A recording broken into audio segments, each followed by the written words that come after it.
Clara Whitfield slammed the pot down on the iron stove so hard the whole kitchen shook. Her hands were trembling.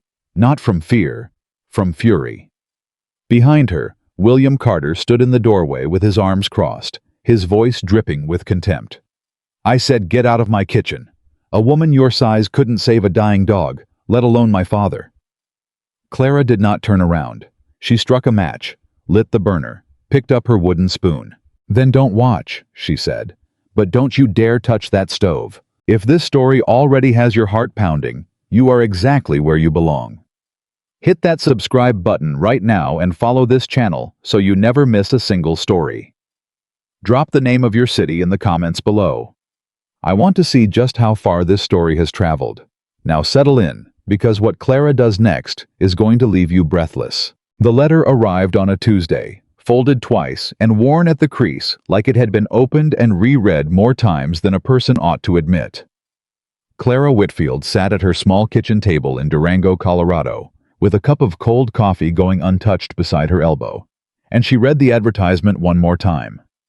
Wanted, housekeeper and cook. Must be capable, dependable, and willing to relocate to Montana Territory immediately. Dawson Creek Ranch. Inquire to William Carter. She set the paper down. She picked it up again.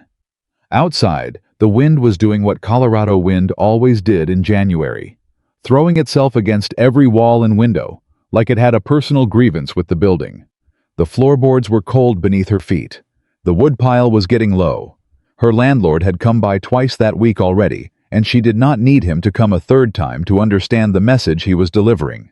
Clara was 31 years old, widowed 2 years prior, and running out of options in a town that had already made up its mind about her. She was a large woman, had been since girlhood. Her frame was broad, and her body was full and round in the way that made strangers look twice and then look away, like they had seen something that embarrassed them. She weighed nearly 300 pounds, and in Durango, Colorado, in the winter of 1884, that meant she had spent the better part of her adult life watching opportunities close before she could walk through the door. She had tried for the seamstress job on Elm Street. The woman who ran the shop had looked her up and down once and said, quietly and without apology, that she needed someone with nimble fingers and a light touch, and that Clara's hands looked like they were better suited to farm work. She had tried for the laundress position at the hotel. The manager had hired a girl half her age and twice as thin on the same afternoon. She had tried for the cook's post at the schoolhouse, and that one had hurt the most, because cooking was the one thing Clara knew without question that she could do better than anyone in Durango. She had grown up in a family of 8 children on a dry soil farm, where her mother stretched every meal until it barely recognized itself. And Clara had learned at her mother's elbow how to coax flavor from nothing, how to make a pot of beans taste like something worth sitting down for, how to turn old bread and cold water and a few dried herbs into something a person would remember. The schoolhouse manager had tasted her sample biscuits, had nodded slowly, had said they were fine, and then had given the post to a thin, pale-haired woman from Ohio who burned the first batch of oatmeal so badly the children refused to eat it. Clara had heard about that afterward and had said nothing. She had learned early that the world was not particularly interested in the justice of its own decisions. But this advertisement was different. Montana Territory, a ranch, a man who needed help immediately, in the dead of winter, with no conditions listed beyond capable and dependable. She had written the letter back within the hour. She had not mentioned her size. She had mentioned her experience. 15 years of cooking, 2 years managing a household alone, after her husband Thomas died of a chest illness that came on fast and left no room for goodbyes. She had mentioned that she was not afraid of hard work or hard weather. She had mentioned that she could stretch a small pantry farther than most people thought possible. William Carter had written back in 4 days. Come immediately. Father is unwell. Situation is urgent. That was the whole letter. No questions. No interview. No conditions. Clara had packed her single travel bag that same night, settled her remaining debts with the landlord, and taken the first coach north. She had not told anyone where she was going.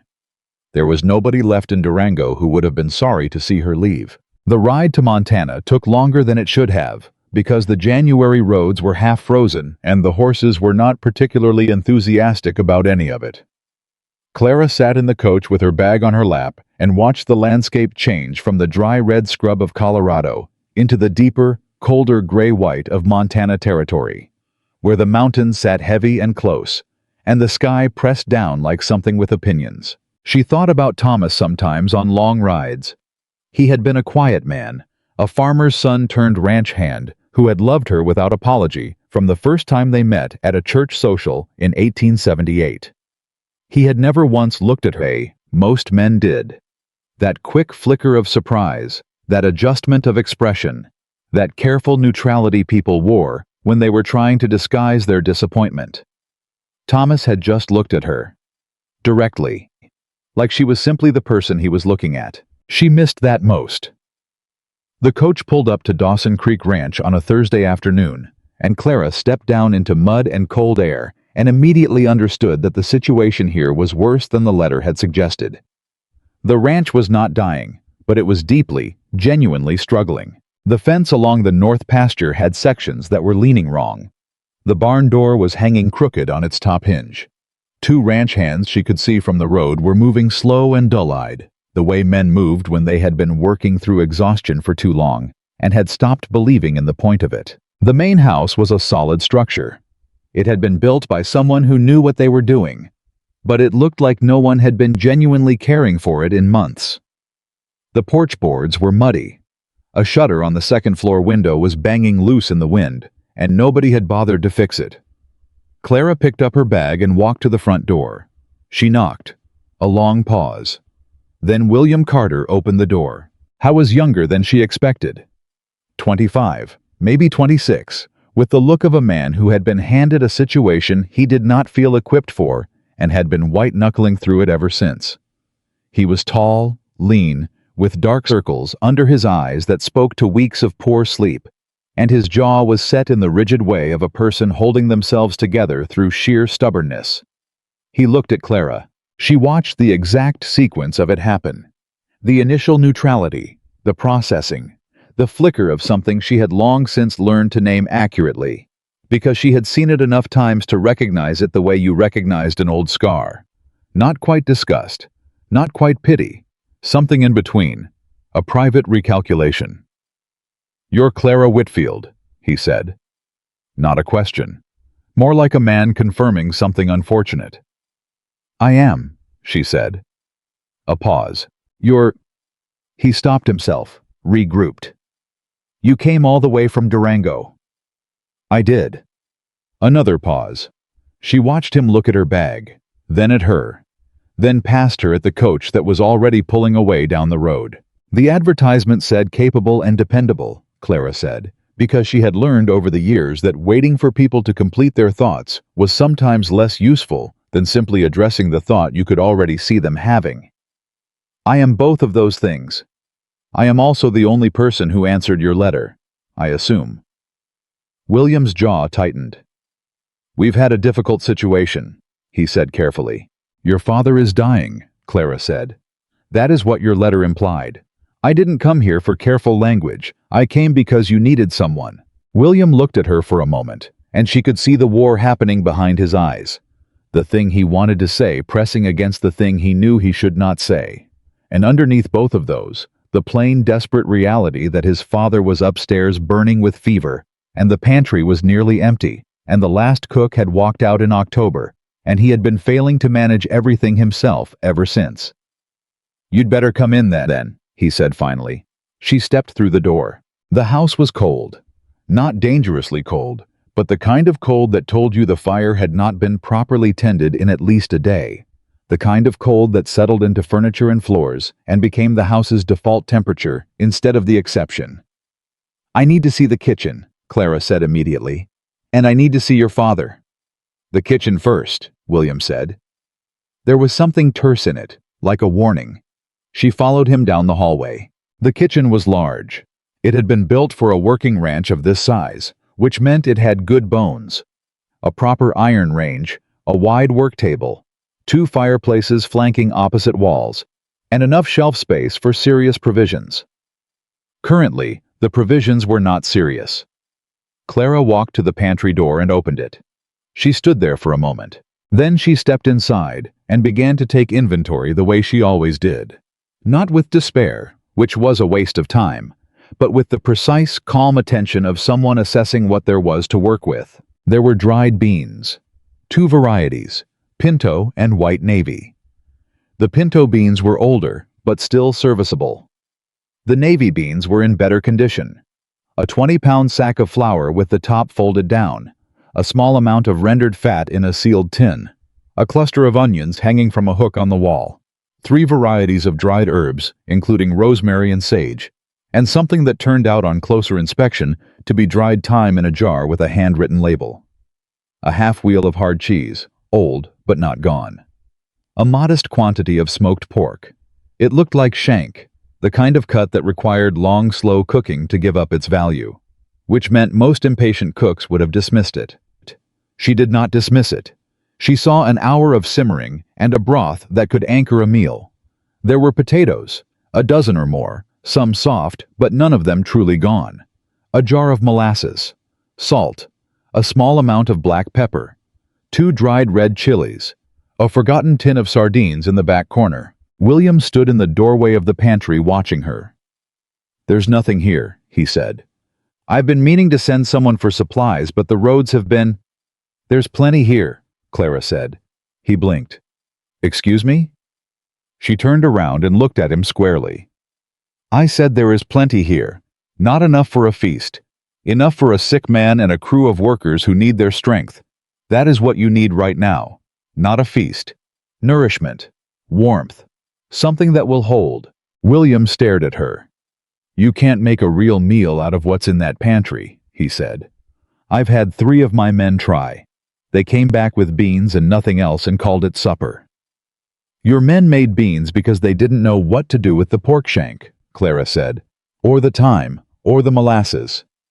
She came out of the pantry and set her bag down on the work table. "Your father's been eating plain beans and water, I'm guessing." William said nothing. "That's why he isn't improving," she said. "A body-fighting fever needs more than that. It needs salt and fat and something warm that goes down easy and stays down. It needs broth and a reason to keep fighting." She turned to the range and ran her hand along the iron surface, testing it. "How long has the fire been out in here?" "Since yesterday morning," William admitted. "Right." She looked around the kitchen. "Where's your firewood?" "Back porch. I need a stack brought in, at least enough for tonight and tomorrow morning." She opened a drawer and found a long wooden spoon. Set it on the table, found a heavy-bottomed pot hanging on the wall, and took it down. "While you're doing that, I need to see your father. Before I start cooking, I need to see for myself what his condition is." William hesitated. "He's resting." "I'm not going to disturb his rest," Clara said, turning to face him directly. "I'm going to look at a sick man and understand what he needs. That is what I came here to do." Another long pause. Something in William's face shifted. It was not acceptance yet. It was more like the exhausted capitulation of a person who had been holding a door closed for a very long time and simply no longer had the strength to keep holding it. "Fine," he said. "This way." The stairs creaked under Clara's weight in the way all old wooden stairs did, and she had long since stopped noticing the sound or caring about it. She followed William down the upper hallway to the room at the end, where a strip of firelight showed under the door. He opened it quietly. The room smelled of illness. Not the dramatic, theatrical smell of the sick rooms in novels, just the plain, tired smell of a body that had been working very hard for a long time and was running low on resources. A faint medicinal smell. Underneath that, camphor and something else she didn't recognize. Probably whatever the last doctor had prescribed before he ran out of ideas. Nathaniel Carter was not a small man in normal life. She could tell that even diminished by illness as he was. The breadth of his shoulders under the blankets, the size of his hands resting on top of the quilt, the evidence of decades of hard physical work, even in the way his frame took up the bed. But his face was gray and sunken, and his breathing was the careful, controlled breathing of someone who had learned to take only what they needed, because more than that hurt. His eyes were open. They focused on Clara slowly. "Who's this?" he said. His voice was rough, but it was present. She noted that. "I'm the new cook," Clara said. "My name is Clara Whitfield. I'm from Durango, Colorado." Nathaniel looked at her for a long moment. "You look like you know something about food," he said. "I do," she said. "Good." He closed his eyes briefly, then opened them again. "Everything they've been bringing me tastes like it was made by a man who was angry at the kitchen." Clara almost smiled. "I'm going to make you something tonight that doesn't taste angry. Can you keep broth down?" "Can try." "Any pain when you swallow?" "Some, not terrible." "Are you keeping water down?" "Mostly." "All right?" She looked at him carefully for another moment. The fever was still in him. She could see it in the color of his face and the faint glassiness of his eyes, the way people looked when the inside of their body was running hotter than it should. But he was lucid. I was present. He was still fighting. "I'm going to need about 3 hours," she told him. "When I come back upstairs, I want you to eat what I bring. All of it, if you can. Some of it if you can't. Can you do that?" "Depends on what you bring," Nathaniel said. "Fair answer," Clara said. She turned and walked back to the door. William was standing just behind her, and for a moment they were close enough that she could see the tight, desperate fear in his face. The fear of a son who had been watching his father disappear and had not known how to stop it. She said nothing to him then. She just walked back to the stairs. There was work to do. Back in the kitchen, Clara lit the range herself. She'd been lighting iron ranges since she was tall enough to reach them. And while the fire built, she brought the smoked pork shank to the work table and examined it properly. It was good. Whoever had prepared it knew what they were doing. She put it in the heavy-bottomed pot with enough water to cover it and set it on the heat to begin its long, slow extraction. One of the ranch hands appeared in the kitchen doorway about 10 minutes later. He was somewhere around 40, with a weathered face and the kind of mustache that suggested he thought very highly of it. He looked at Clara for a long moment. "You're the new cook," he said. "I am," she said, not looking up from the onions she was trimming. "You make it all the way from Colorado?" "I did." He was quiet for a moment. She could feel him looking at her. "Ranch is in rough shape," he said finally. "Ain't seen it this bad before." "What's your name?" she asked. Samuel Brooks." "Mr. Brooks, do you know where the root cellar is on this property?" A pause. "Yeah. Are there any carrots down there? Or parsnips? Turnips? Any root vegetables at all?" "Think there might be some carrots, maybe a turnip or two." "I'd appreciate you bringing me whatever's down there," she said. "All of it. Whatever's still good." Another pause. "I thought you were just the cook." "I am just the cook," Clara said, and looked up at him for the first time. "And right now the cook is asking you to bring her whatever vegetables are in the root cellar, because the man upstairs needs proper broth by midnight, and I'd rather make it with carrots than without, if that's agreeable to you." Samuel Brooks looked at her for a long, measuring moment. Then something in him settled. "Yes, ma'am," he said, and went. The kitchen filled with heat as the fire established itself in the range. Clara worked steadily and without rushing. She'd learned that rushing was the enemy of good cooking.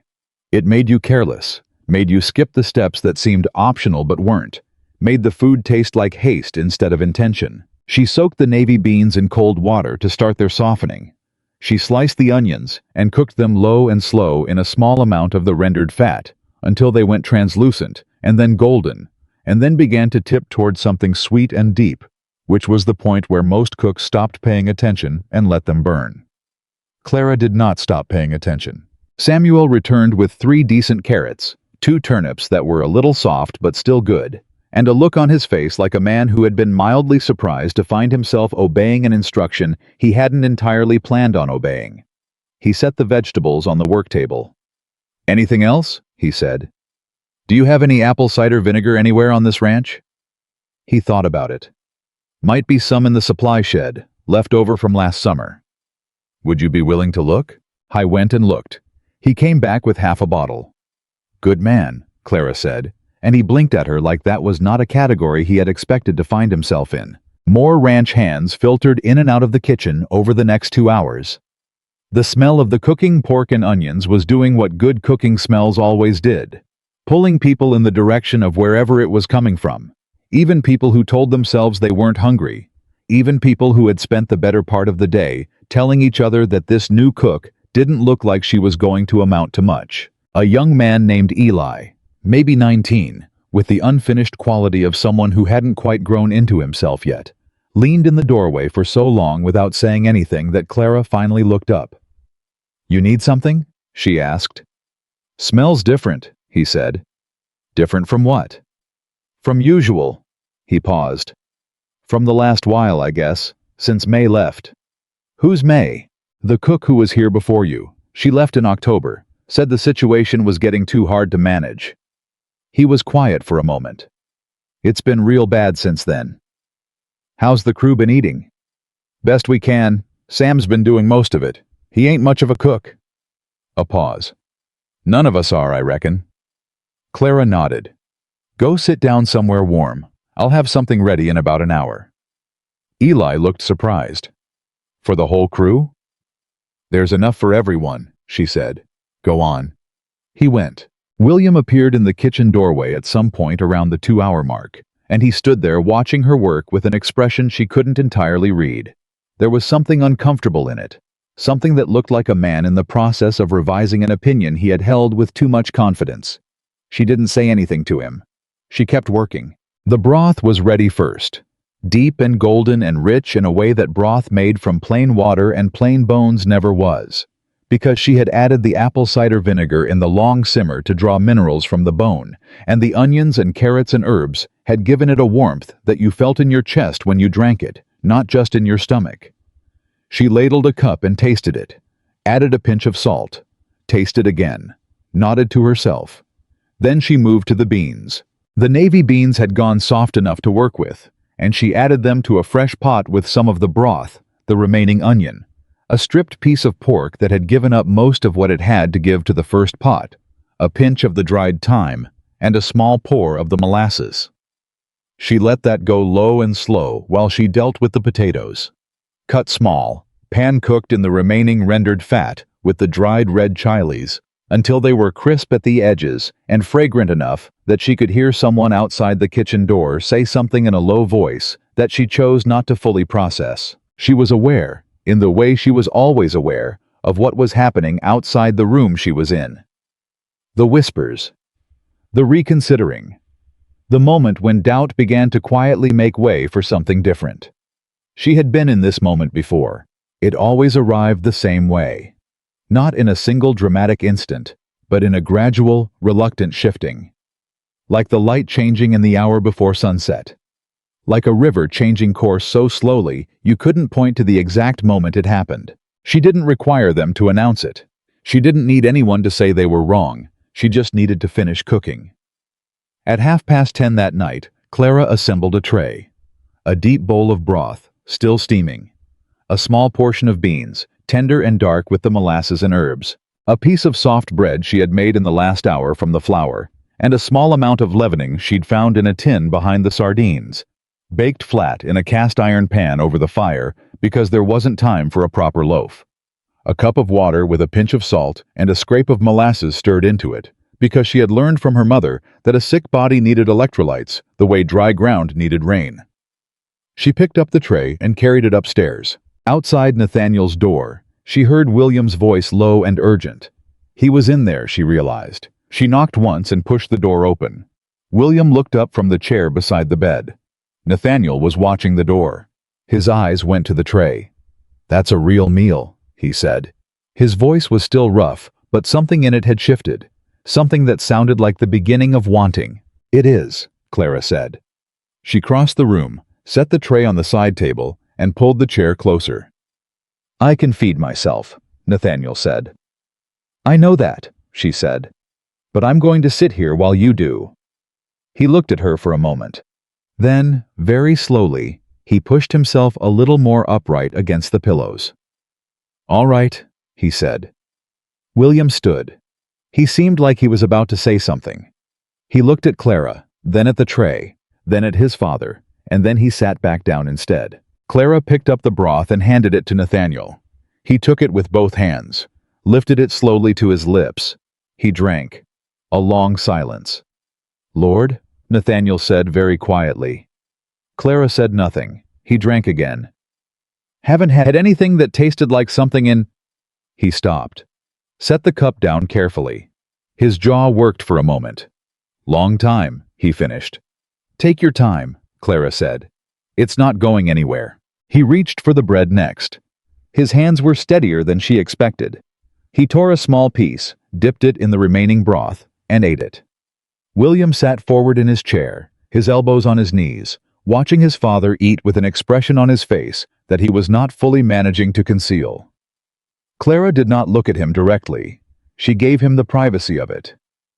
"You made this from what's in the pantry?" Nathaniel asked. "I did." William said the pantry was empty. "It wasn't empty," Clara said.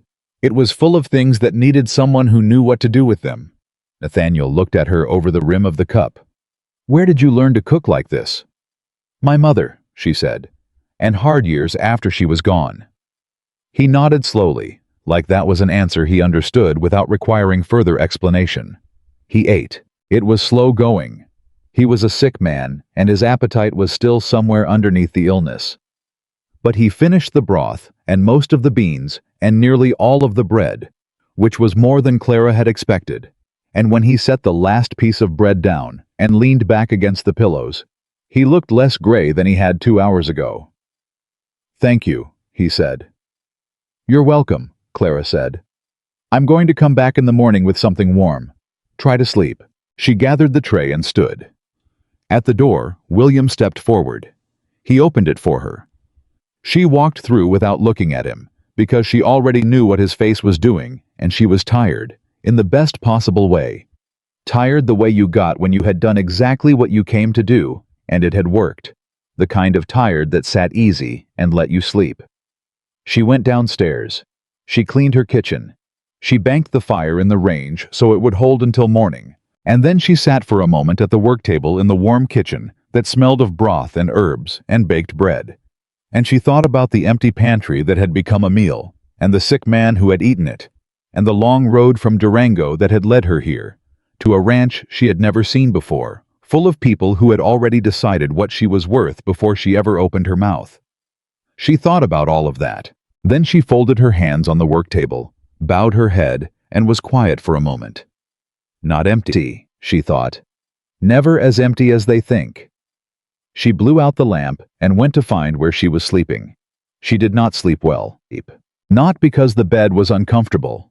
It was a narrow cot in the small room off the kitchen that had probably belonged to the last cook. And it was fine. It was perfectly adequate. But because her mind would not settle.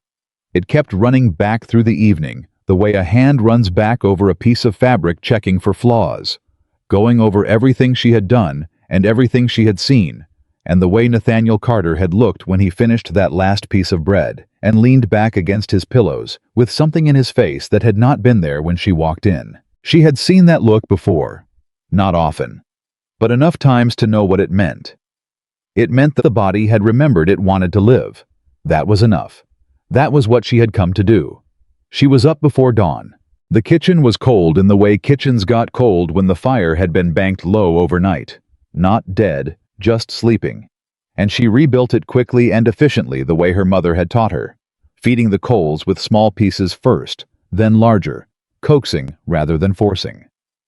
By the time the first gray light was showing at the window, the range was hot, and Clara was standing at the work table with the remaining pinto beans soaking in fresh water and a mental list of everything she needed to accomplish before the ranch hands came looking for breakfast. She heard boots on the porch at 6 in the morning. Then a knock at the kitchen door, which she found interesting because none of the men had knocked the night before. They had simply appeared in the doorway and stood there until she addressed them. "Come in," she said. It was Samuel Brooks, the one with the mustache and the apple cider vinegar. He came in with his hat in his hands, which was also different from the night before. "Morning," he said. "Good morning, Mr. Brooks." "Ma'am." He looked at the range, at the pot she was working with, at the work table. "You started early." Ranch work starts early, she said. That's not a new concept. No, ma'am. He was quiet for a moment. I wanted to say, what you made last night, for the crew, the beans and the potatoes and all. He stopped, cleared his throat. That was the best meal this ranch has had in a long time, and I know I ain't the only one thinking that. Clara turned and looked at him directly. Thank you, Mr. Brooks. I appreciate you saying so. He nodded, shifted his weight, put his hat back on. Is there anything you need done for today? Any supplies or... Actually, yes, she said, because she had been making a list in her head all morning. I need someone to go to town for provisions. Not a large order. I can stretch what we have for another day or two. But I need to know what the ranch's budget looks like before I can tell you exactly what to ask for. Samuel's expression changed slightly. You'd have to talk to William about that. I assumed so, Clara said. Is he up? Saw a light under his door about an hour ago. Good. She wiped her hands on her apron. Then I'll speak to him after I check on Mr. Carter. Can you make sure Eli and the others are fed in the next hour? I'll leave biscuits on the table, and there's pork broth kept warm on the back of the range. Samuel blinked. Yes, ma'am. She was already moving toward the stairs. Nathaniel was awake when she came in. He was propped higher on his pillows than he had been the night before, which she noted without showing that she noted it, because sick men were sometimes proud about improvement and sometimes frightened by it, and she wasn't sure yet which kind Nathaniel Carter was. He looked at her when she came through the door and said, You're early. So are you, she said. How did you sleep? Better than I have in 2 weeks. He said it like he was slightly annoyed by that fact, as though sleeping better was an admission of something. What are you bringing me this morning? Biscuit, soft cooked with broth, more of the bean soup, and I'm going to ask you to drink a full cup of water before you eat anything. I've been drinking water. I know. I want you to drink more. She set the tray down on the side table and looked at him properly in the morning light. His color was still not right, but it was less alarming than it had been. The glassiness in his eyes had reduced. His breathing sounded more even. Any pain in your chest? Less than yesterday. Headache? Some. Not terrible. Have you been moving your legs at all, even just under the blankets? He gave her a look.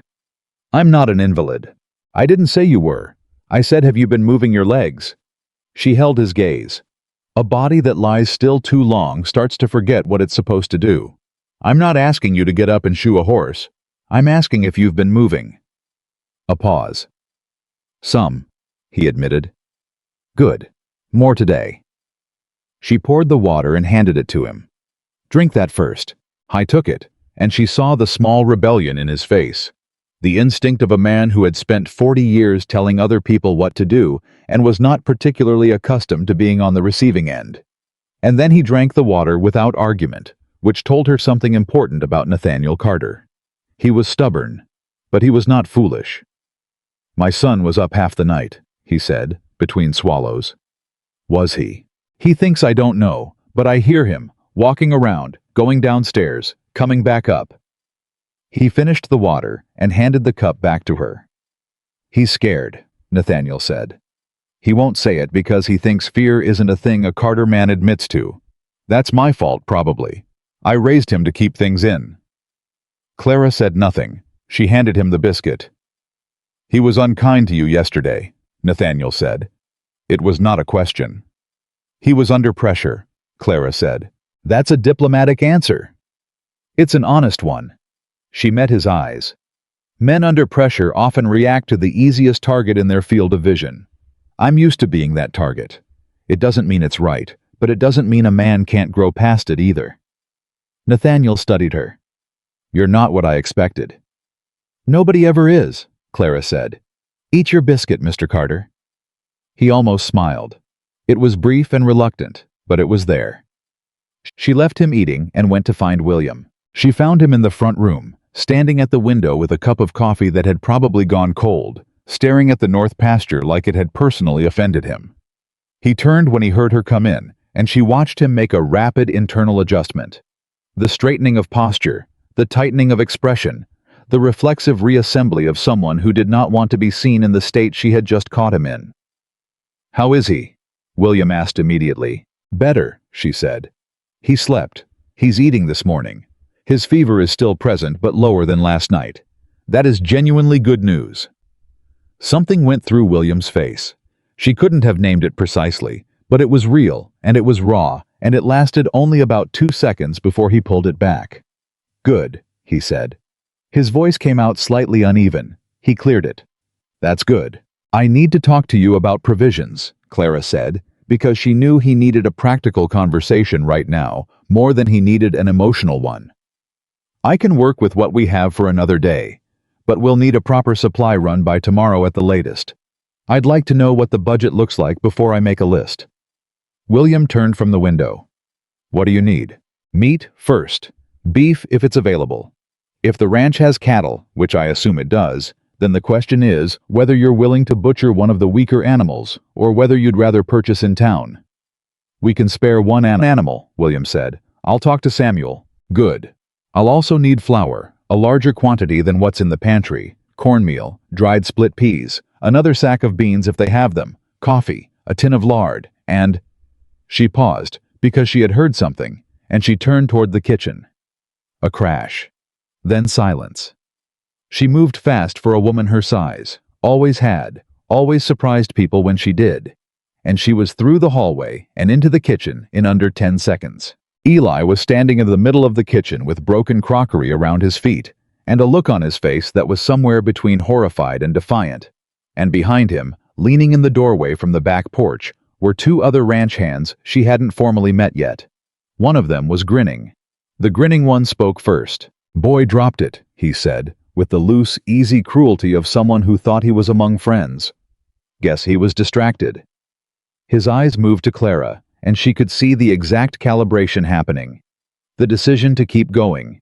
The decision that she was an audience worth performing for. Probably thinking about the cook, wondering if she's going to serve up something more than beans this time. He said it in a tone that was designed to land a specific way, and from the way Eli's jaw tightened, it landed. Clara walked to the broom without speaking. She picked it up. She began to sweep the broken pieces of crockery toward the edge of the hearth. "You got a name?" she asked the grinning one. "Pete Garvey," he said. Still grinning. Still performing. "Mr. Garvey." She swept. "I've been on this ranch less than 24 hours.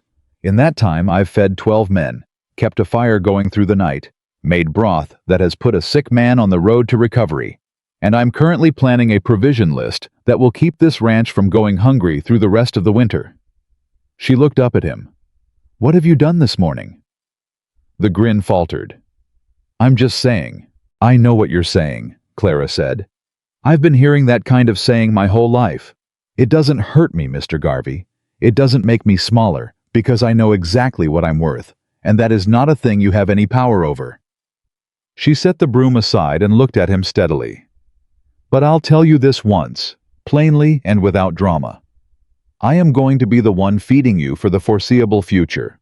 And in my experience, the men who respect a cook eat a great deal better than the ones who don't." She paused. "That's not a threat. That's just arithmetic." Pete Garvey stared at her. The other man in the doorway made a sound that was trying very hard not to be a laugh. Eli was looking at Clara with an expression she recognized from years of encounters like this one. The expression of a young person watching someone handle a difficult thing in a way they hadn't seen before, trying to file it away for future use. "Go eat your breakfast," Clara told them all. "It's getting cold." They went. William had followed her down the hallway and was standing just outside the kitchen door. She didn't know how much he had heard. From the look on his face, enough. He said nothing. She didn't require him to.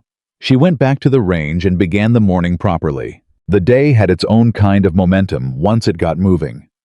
Clara had always appreciated that about hard work.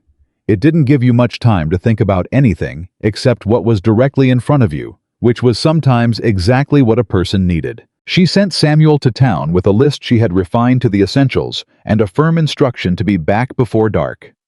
She set the pinto beans on to cook with the remainder of the pork broth and a piece of the smoked shank that still had some meat on it.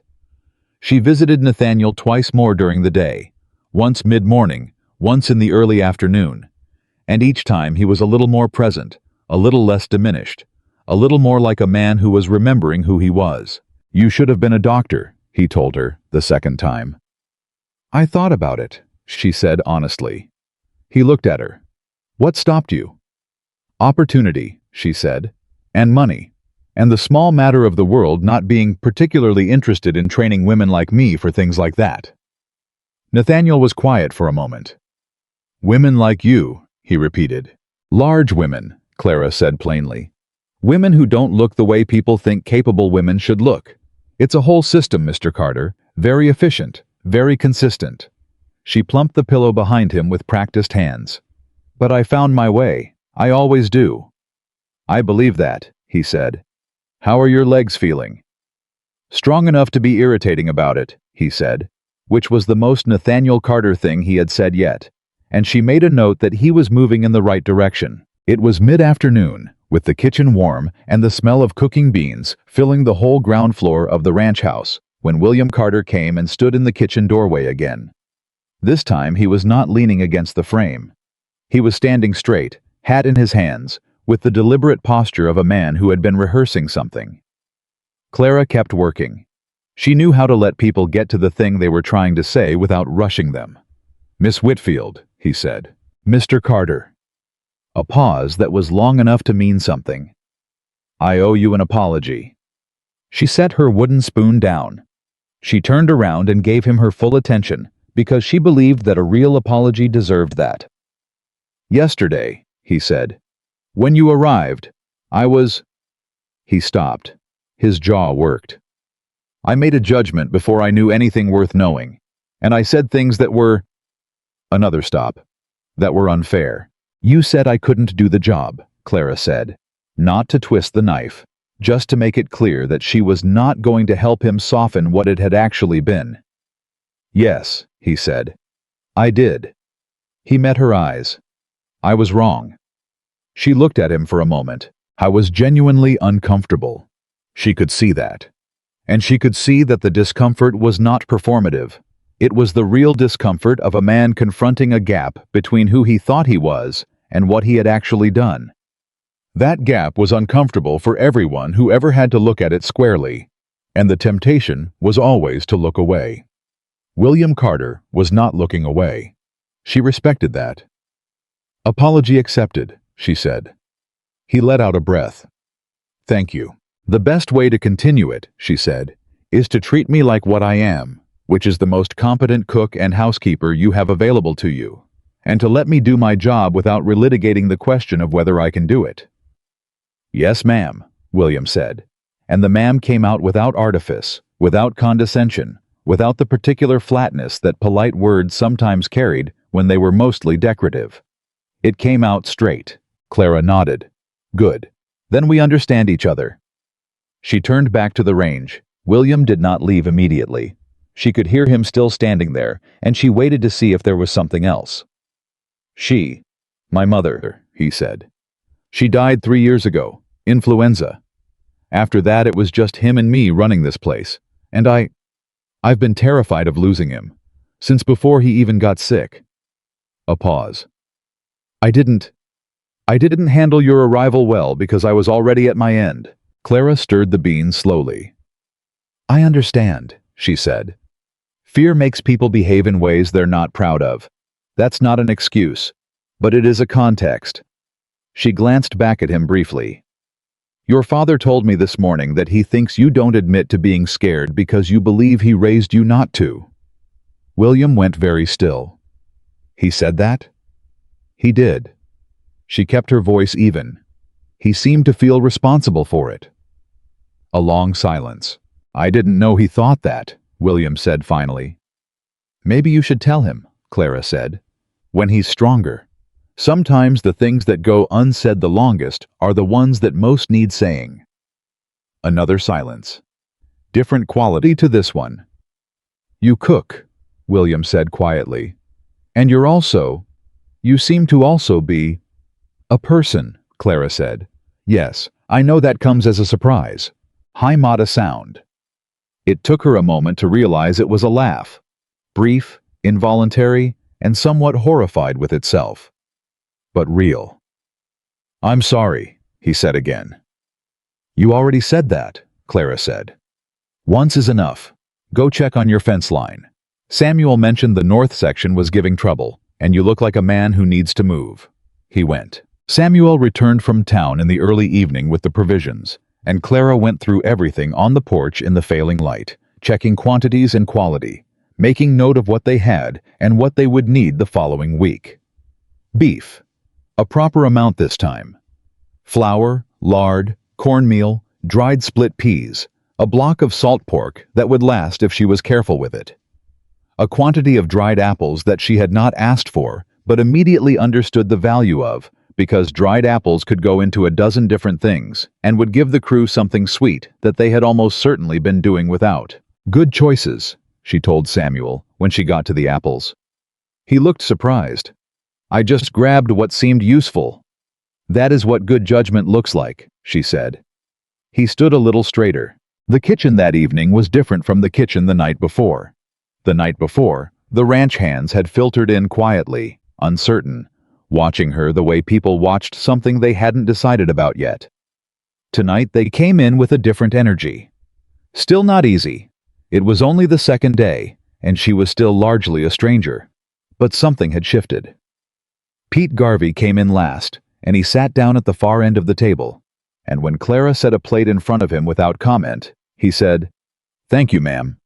In a voice that was quiet and straight and meant it, she said, "You're welcome," and moved on.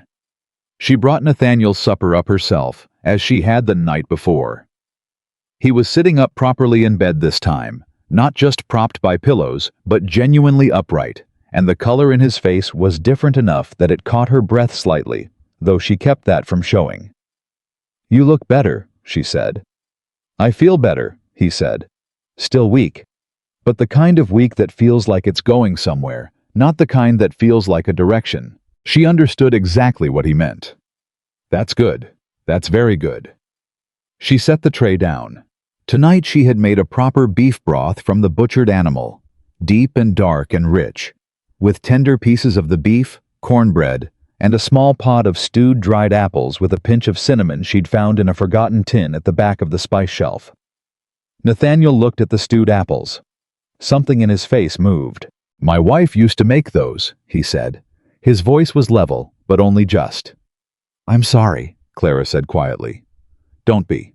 It's a good memory." He reached for the broth first. "Sit down," he said. She sat.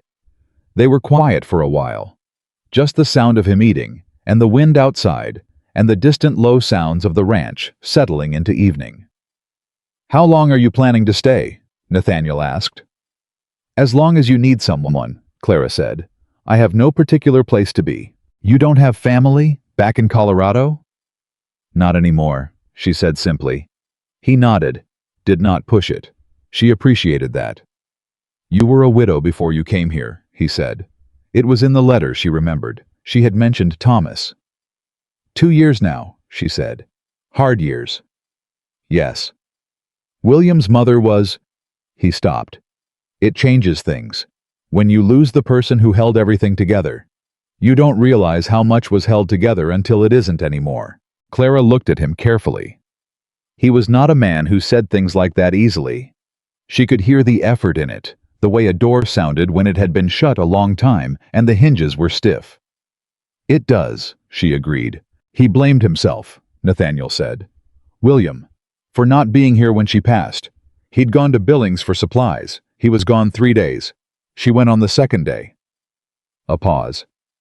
"He came home and she was already—" He stopped again. "I've never been able to get him to talk about it. He keeps it all in here." He pressed a hand to his chest. "Too much Carter in him." Clara said nothing for a moment.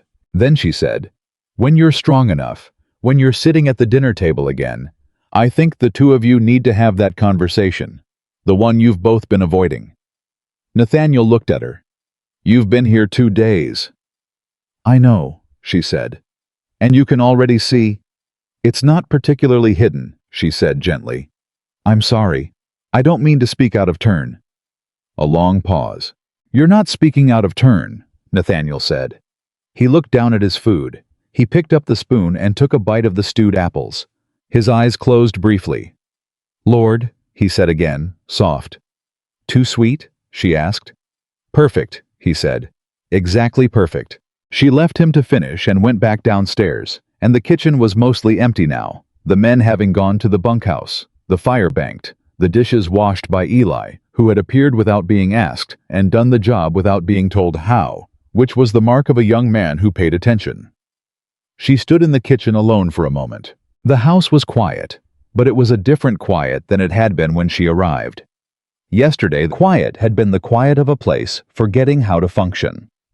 Tonight, it was the quiet of a place beginning to remember. She heard footsteps on the porch. Then William was in the kitchen doorway again. He was carrying something.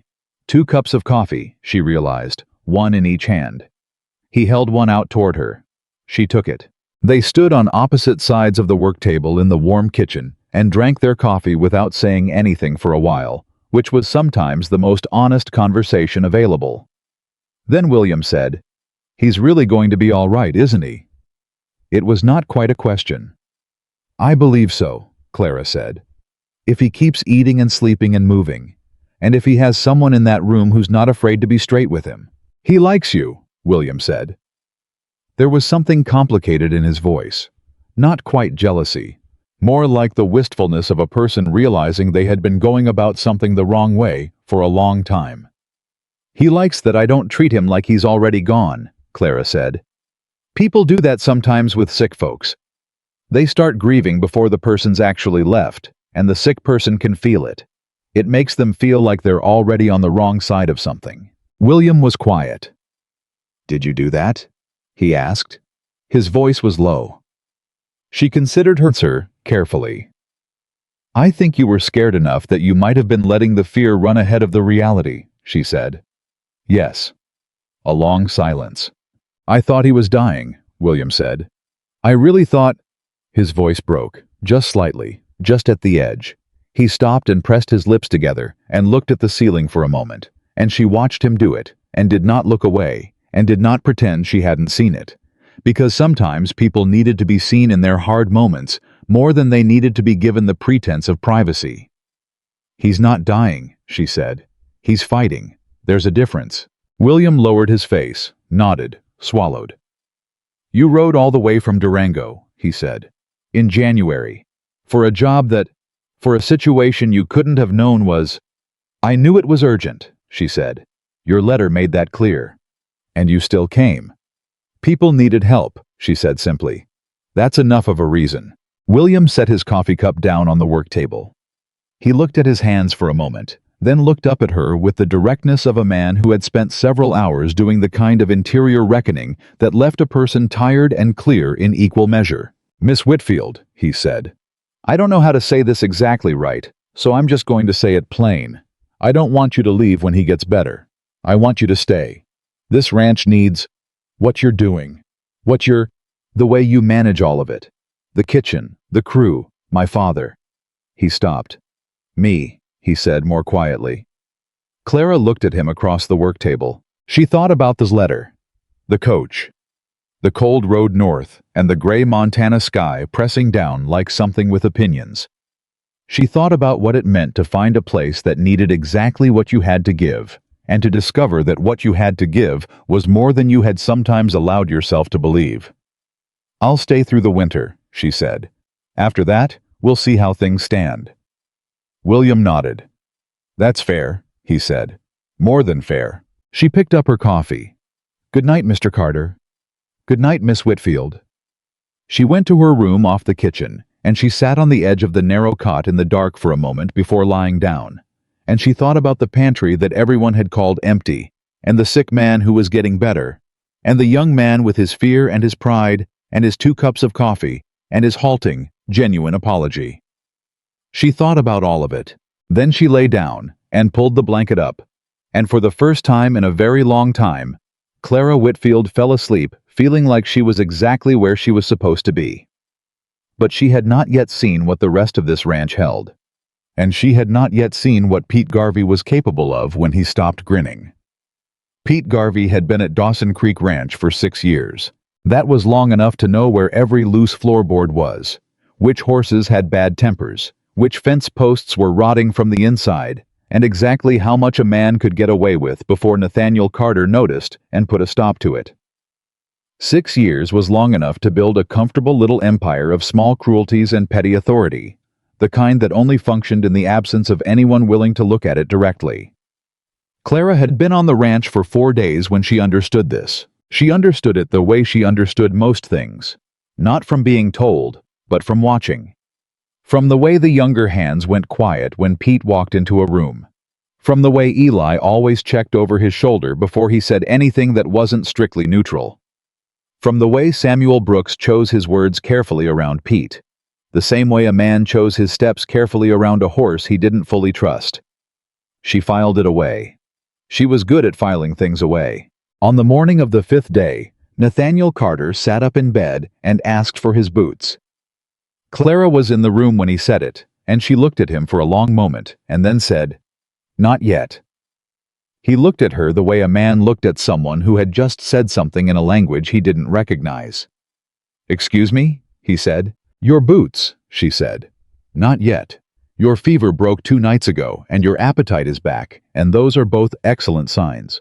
But you have been horizontal for 3 weeks, and your body needs more time before you try standing on it like nothing happened." "I've been running this ranch for 40 years, Nathaniel said. "And you'll run it for 40 more if you don't rush this," Clara said. "One more day in that bed. Tomorrow I will help you to the chair by the window. The day after that, maybe the stairs. We'll see how your legs are doing." Nathaniel stared at her. "You are the most stubborn woman I have ever met," he said. "That's not a category with much competition," Clara said pleasantly, and took his boots and put them outside the door in the hallway. She heard him say something to himself when she closed the door. She couldn't quite make it out, but the tone of it suggested it was not entirely complimentary, and she found that reassuring, because a man with opinions about his situation was a man who was getting better. William was at the bottom of the stairs when she came down. He had started doing that, appearing at transition points in the day, the bottom of the stairs, the kitchen doorway, the porch steps, in ways that she had come to understand were not accidental. He was checking in. On his father, yes, but also, she suspected, on her. Making sure she was still there. Making sure the thing that had started to feel stable was actually stable. She understood it. She did not call attention to it. "I wants his boots," she said. William almost smiled. "How'd that go?" "About how you'd expect." She moved past him toward the kitchen. "He's stronger. We need to think about getting him to the dinner table by end of week. Having a goal helps." "He'll fight you the whole way," William said, following her. "Good," she said. "A man who's fighting is a man who's alive." The kitchen had become a different place in 5 days. She had reorganized the shelves twice, scrubbed the work table until the grain of the wood showed properly, established a system for the pots and pans that made sense to her, and that she had explained to Eli, who was proving to be an unexpectedly useful presence in the kitchen for a 19-year-old ranch hand who had previously claimed to know nothing about cooking. He was there now, at the big sink, washing the breakfast things. "Morning, Miss Whitfield," he said, without turning around. "Morning, Eli." She went to the range. "Did everyone eat?" "Yes, ma'am. Even—" He stopped. "Even who?" she asked. A pause. "Pete wasn't at breakfast," Eli said carefully. "He left early, said he had fence work." Clara poured herself coffee. "Did he?" "Yes, ma'am." She drank her coffee and did not say anything else about it, because she had not yet determined what Pete Garvey's particular problem was, only that he had one, and that it was going to present itself eventually in a form she would have to deal with directly. She didn't have to wait long. It was mid-morning when Samuel came to the kitchen door with a look on his face that told her something had happened before he said a word. "Miss Whitfield," he said, "you might want to come to the supply shed." "Why?" "Pete's in there. There's something you should see." She followed Samuel across the yard to the supply shed, a long, low building behind the barn where tools and spare provisions and miscellaneous ranch equipment were stored. The door was standing open.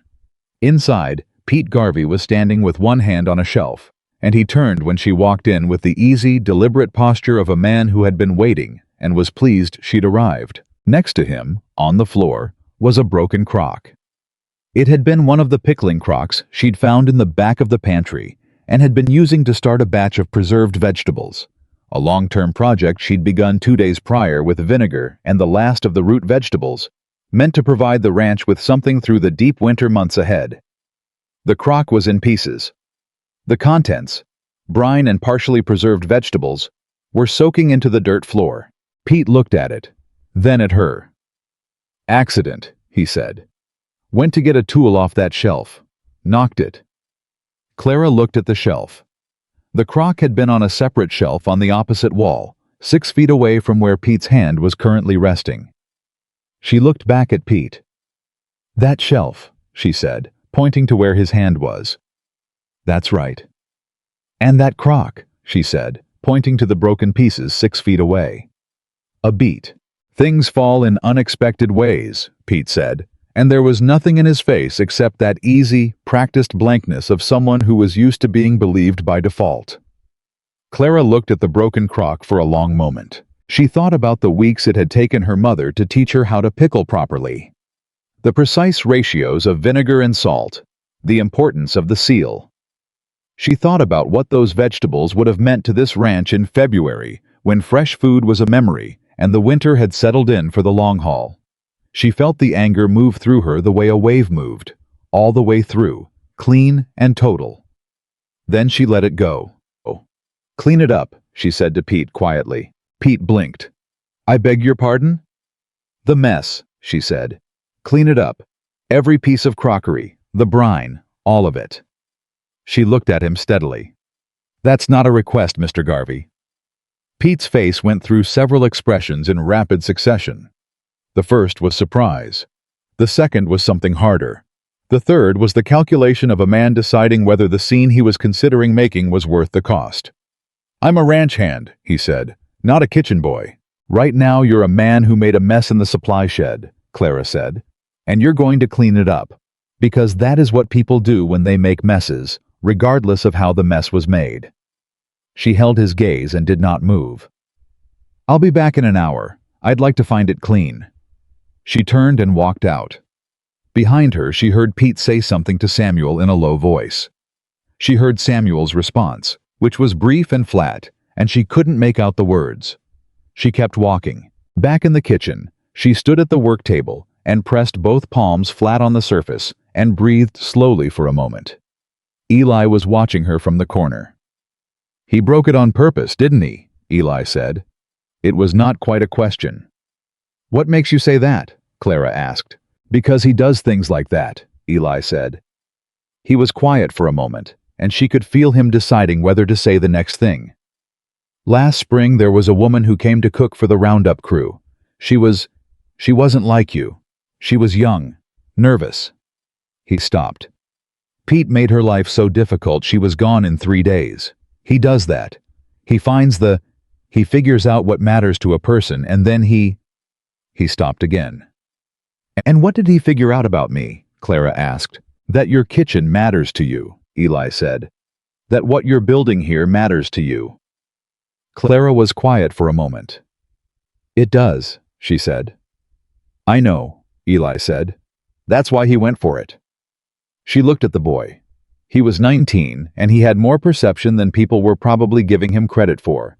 And the fact that he had just said all of that meant he was afraid of Pete too. But he was more afraid of letting something unjust go unnamed. "Thank you for telling me," she said. "What are you going to do?" he asked. "I'm going to make lunch," she said. "And tonight I'm going to start a new batch of pickling brine. You can't unbreak a crock, Eli. You just start again." He thought about that. "That's it?" "That's part of it," she said. She did not tell him the rest.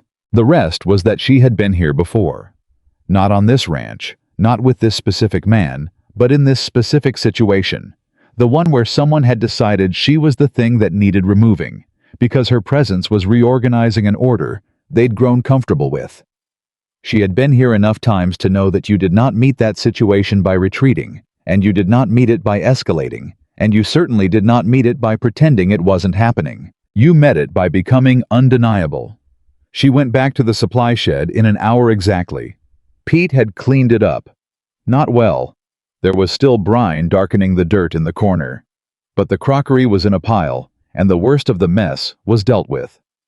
He was gone by the time she arrived, which was, she thought, its own kind of answer. She went about the rest of her day. But the ranch was watching now. That was the thing about small communities. And a working ranch in winter was exactly that. A small community with too much time together and not enough space for secrets. Word moved faster than conversation. By dinner, every man at the table knew something had happened in the supply shed. Nobody said it directly. But she could feel it in the quality of the silence and the way eyes moved around the table without quite landing. She served dinner. She sat at the far end of the table with her own plate, as she had done every evening, because she believed a cook who ate with the crew understood the crew better than one who retreated to the kitchen to eat alone. Pete came in last. He sat down in his usual spot. He took the plate she slid toward him. He looked at it for a moment, and then he looked at her. "Thank you," he said. The word was flat, and the tone was complicated, but the word was there. Clara said, "You're welcome," and looked away. Samuel, sitting beside her, said nothing. But under the table his boot tapped hers once, briefly. She didn't look at him. She just ate her dinner. It was 3 days later when everything accelerated. The morning started ordinarily enough. Nathaniel had made it to the chair by the window the day before, as Clara had promised, and today she was planning to get him to the top of the stairs. William had ridden out early with 2 of the hands to check on the cattle in the north pasture, and the weather had shifted overnight. The temperature had dropped sharply, and the sky had the flat, gray, pressurized look that meant a serious storm was building. Clara read the sky the way her father had taught her, and started making decisions accordingly. She put an extra pot of beans on at dawn. She told Eli to bring in as much firewood as the covered porch could hold. She inventoried the pantry, now properly stocked from the supply run, and organized in a way that made its contents immediately legible, and calculated what they had and what they needed if the storm lasted 3 or 4 days. Then Pete Garvey walked into her kitchen with a bottle. It was barely 9 in the morning. Clara looked at the bottle and then at Pete, and then continued what she was doing, which was cutting the salt pork into portions for the long simmering pot. "Little early," she said. "Just one," Pete said. He set the bottle on the table and sat down in the chair nearest the range with the familiarity of a man who had done it before, many times, in the time before she arrived. He looked around the kitchen with an expression she couldn't quite read. "Used to be a good kitchen," he said. "It still is," she said. "May ran it different," he said. "I reckon she did," Clara said. "I'm not May." "No." Pete poured himself a measure and looked at it. May knew her place. The room was very quiet. Clara set her knife down. She turned around and looked at him fully, the way she had looked at him in the supply shed. "Mr. Garvey," she said, "I want to say something to you, and I'd like you to hear it completely before you respond." He leaned back in the chair. "Go on. You have been working this ranch for 6 years, she said. In that time, you have established a way of doing things and a way of being seen that has suited you. I understand that. People get comfortable with a structure, and they don't like it when the structure changes." She moved around the work table until she was standing closer to him, not threateningly, but with the simple, physical authority of someone who was refusing to conduct this conversation from across the room. "I changed the structure. I came in and I changed how the kitchen ran and how the meals worked and how certain men spoke to each other in this house, because those things needed changing, and I was capable of changing them. And that has bothered you." Pete said nothing. "The crock," she said. Still nothing. "I know it wasn't an accident," she said. "And you know that I know, so we can set that particular fiction aside." She folded her hands in front of her. "What I want to know plainly is what it is you actually want, because everything you've done since I arrived tells me you're trying to drive me out, and I'm trying to understand why exactly my being here is a problem for you." Pete looked at his glass for a long moment. Then he said, without looking up, Nathaniel was dying. Clara waited. Before you got here, Pete said. He was dying, and this ranch was going to... He stopped. His jaw moved. I've been here 6 years. This is the only... I got nowhere else that's mine. And when a ranch loses its owner, it gets sold, or it gets broken up, or it goes to whoever the bank decides it goes to, and the hands get scattered. He finally looked up. William can't run it alone. He's a good man, but he's young, and he doesn't have... He needed someone to... And I thought if I was the one keeping things together, the one he depended on, then maybe when it all... He stopped. Clara looked at him. She saw it then.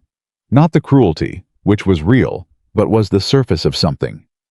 Underneath it was a man who was terrified of losing the only stable thing his life had contained in 6 years.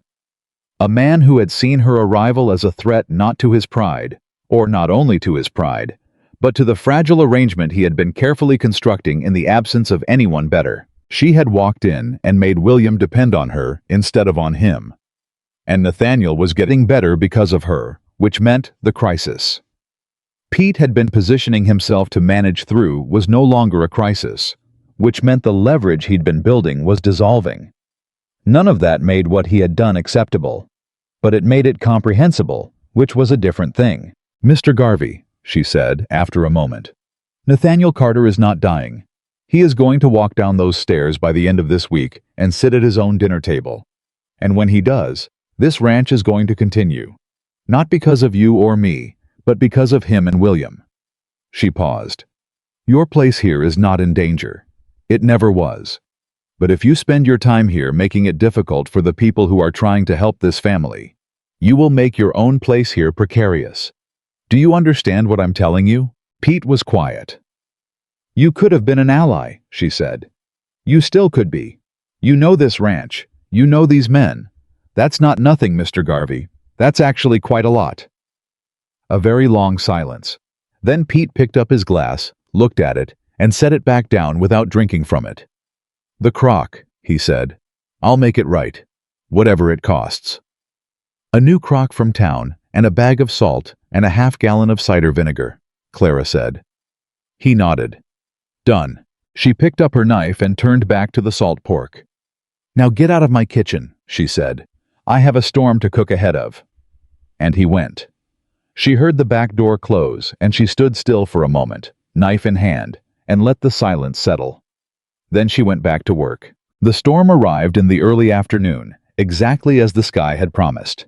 The temperature dropped so fast that the porch thermometer moved 10 degrees in under an hour, and the wind came on hard from the northwest with the particular violence of a Montana winter storm that had gathered strength over hundreds of miles of open country and was finally delivering on all its accumulated promise. William rode in ahead of the worst of it, coming through the front door with snow on his shoulders and a face scraped red from the wind.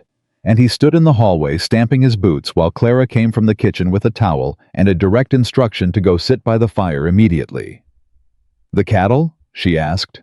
Move the main herd into the south pasture before it hit, he said, taking the towel. Left 2 men at the line shack to monitor the north. They've got provisions. He looked at her. You knew it was coming. I read the sky this morning, she said. Why didn't you say something? I told Eli to bring in firewood, she said. I started an extra pot of beans at dawn. I calculated what we have for 4 days of being snowed in. She looked at him. I did say something. I just didn't say it to you specifically. He stared at her. You did all that before 7 in the morning. The sky was quite clear about its intentions, she said. Go sit down, Mr. Carter. You look like something the wind found and then changed its mind about. He went. The storm lasted 2 days and 3 nights. In that time, the ranch house became its own contained world. 5 men, 1 woman, 1 recovering patriarch, and whatever the storm decided to throw at the building, which was considerable. Nathaniel made it to the top of the stairs on the first day of the storm. He stood at the landing with 1 hand on the wall and looked down at Clara at the bottom, and she looked up at him with her arms folded. That is excellent, she said. Now come back down tomorrow. I want to go further, he said. Tomorrow, she said. He looked down the stairs. He looked at her. "You're going to be like this forever, aren't you?" he said. "Until you're fully recovered," she said. "After that, it's entirely your business." He almost laughed. She heard the edge of it and felt it like something warm. On the second day of the storm, something happened that she had not expected. She was in the kitchen in the late afternoon, the storm fully established and the wind making itself known loudly against every wall, when William appeared and stood at the door with a look on his face she hadn't seen before. "He wants to eat dinner downstairs," William said. Clara looked up. "He says he's ready for the stairs all the way," William said. "He wants to come down and sit at his own table." A pause.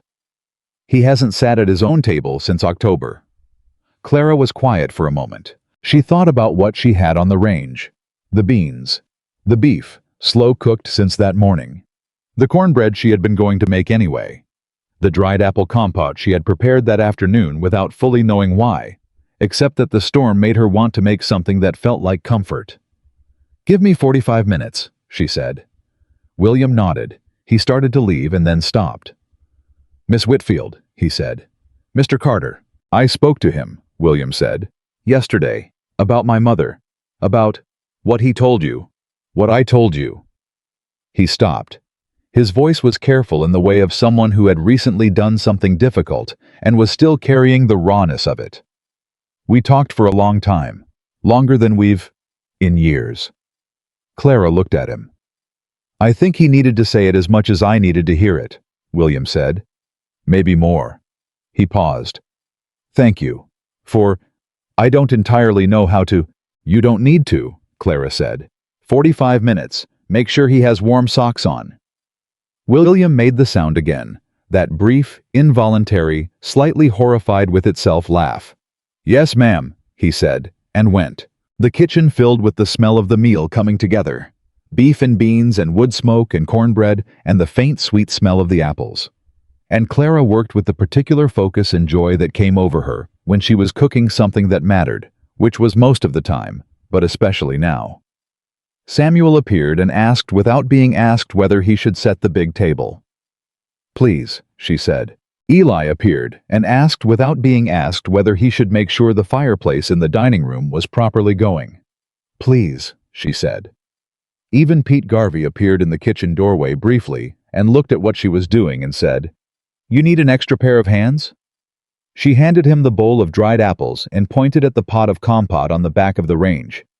"Stir that," she said. "Low and slow. Don't let it stick." He took the bowl and went to the range. She turned back to her cornbread and said nothing more about it, because some things were better left unremarked upon. 43 minutes later, Nathaniel Carter walked down his own stairs. He came down slowly, one step at a time, with William on one side and his right hand on the wall. He was wearing his good shirt, the dark one with the pearl buttons that William had apparently found and pressed for the occasion, and his boots, which Clara had returned to his room that morning when she judged the time was right. He stepped off the last stair and stood in his own hallway, and the men who had come in from the bunkhouse to eat were all suddenly very quiet. Nathaniel looked around at the house he had built. His jaw worked for a moment. "Well," he said. His voice was rough. "Smells like something in here." "That would be dinner," Clara said, coming through from the kitchen with a dish towel over her shoulder. "And it's getting cold, so if everyone wants to sit down." Nathaniel looked at her. "You planned this," he said. "I planned dinner," she said. "You planned the rest of it yourself, Mr. Carter. I just kept you fed until you were capable of it." He looked at her for a long moment. Then he said, "Clara." It was the first time he had used her given name. She looked at him. "Thank you," he said. It was only 2 words. But the way he said them, the weight and the sincerity, and the something underneath both of those things that she recognized from long experience as the sound of a person who had been genuinely saved and knew it. Those 2 words held more than a conversation could have. "You're welcome," she said. "Now sit down before the cornbread gets cold." He laughed. It was a real laugh, strong and full and surprised out of him, the laugh of a man who had forgotten for a while that he was capable of it. Everyone at the table looked up, and William, standing at the foot of the stairs, put his hand over his mouth for a moment. Then he pulled out his father's chair, and Nathaniel Carter sat down at his own table. But 3 days later, when the storm had passed and the world had opened back up, and a writer came from town with a letter that William read alone in the front room, before folding it carefully and putting it in his coat pocket. That was when Clara understood that what had happened in the storm was not the end of anything. It was the beginning. She saw the letter before William said a word about it, not the contents. He kept those to himself, folded inside his coat pocket like something he was not yet ready to put down anywhere. But the effect of it, the way he came to dinner that evening and ate without tasting, the way he answered questions with half his attention and gave the other half to something happening entirely inside his own head, the way he looked at his father across the table with an expression Clara could not fully read, but recognized as the expression of a man who was protecting someone from information. Nathaniel noticed too. He noticed over the beef and the remaining cornbread, and he did not say anything during dinner. But when Clara came to collect the plates, she caught his eyes across the table and saw the question in them. She gave the smallest shake of her head, meaning she didn't know either, meaning wait. I understood her immediately. That was something she had come to appreciate about Nathaniel Carter. He read people the way good ranchers read weather. Quickly, accurately, and without needing it, explained twice. William excused himself early and went to the front room. Clara cleared the table. The men filed out to the bunkhouse. Eli washed up without being asked. She put the leftover food away, banked the range, wiped the work table down, and then she went to the front room doorway and stood there. William was at the window. The storm was over, and the sky was clear and brutally cold, and the moonlight on the snow made the whole world outside look like it had been replaced with something made of silver and ice. "Mr. Carter," she said quietly. He turned. She waited. He reached into his coat pocket and took out the letter and held it for a moment. Then he held it out toward her. She crossed the room and took it. She read it once. Then she read it again, because the first time she needed to absorb the shock of it, and the second time she needed to actually understand what it said. The letter was from a law firm in Helena. It was formal and precise in the way that legal documents were always formal and precise when they were delivering genuinely bad news and wanted the architecture of their language to be mistaken for a kind of protection. The ranch carried debt. More than Clara had known, more than William had mentioned when she arrived. Nathaniel had borrowed against the property 3 years ago, after his wife died, the letter implied, though it did not say this directly, and the payments had been inconsistent. The creditor, a man named Harlan Voss, who operated through the law firm, was now calling in the balance in full. The amount was considerable. The deadline was 6 weeks away. Clara folded the letter carefully and handed it back. "Does he know?" she asked, meaning Nathaniel.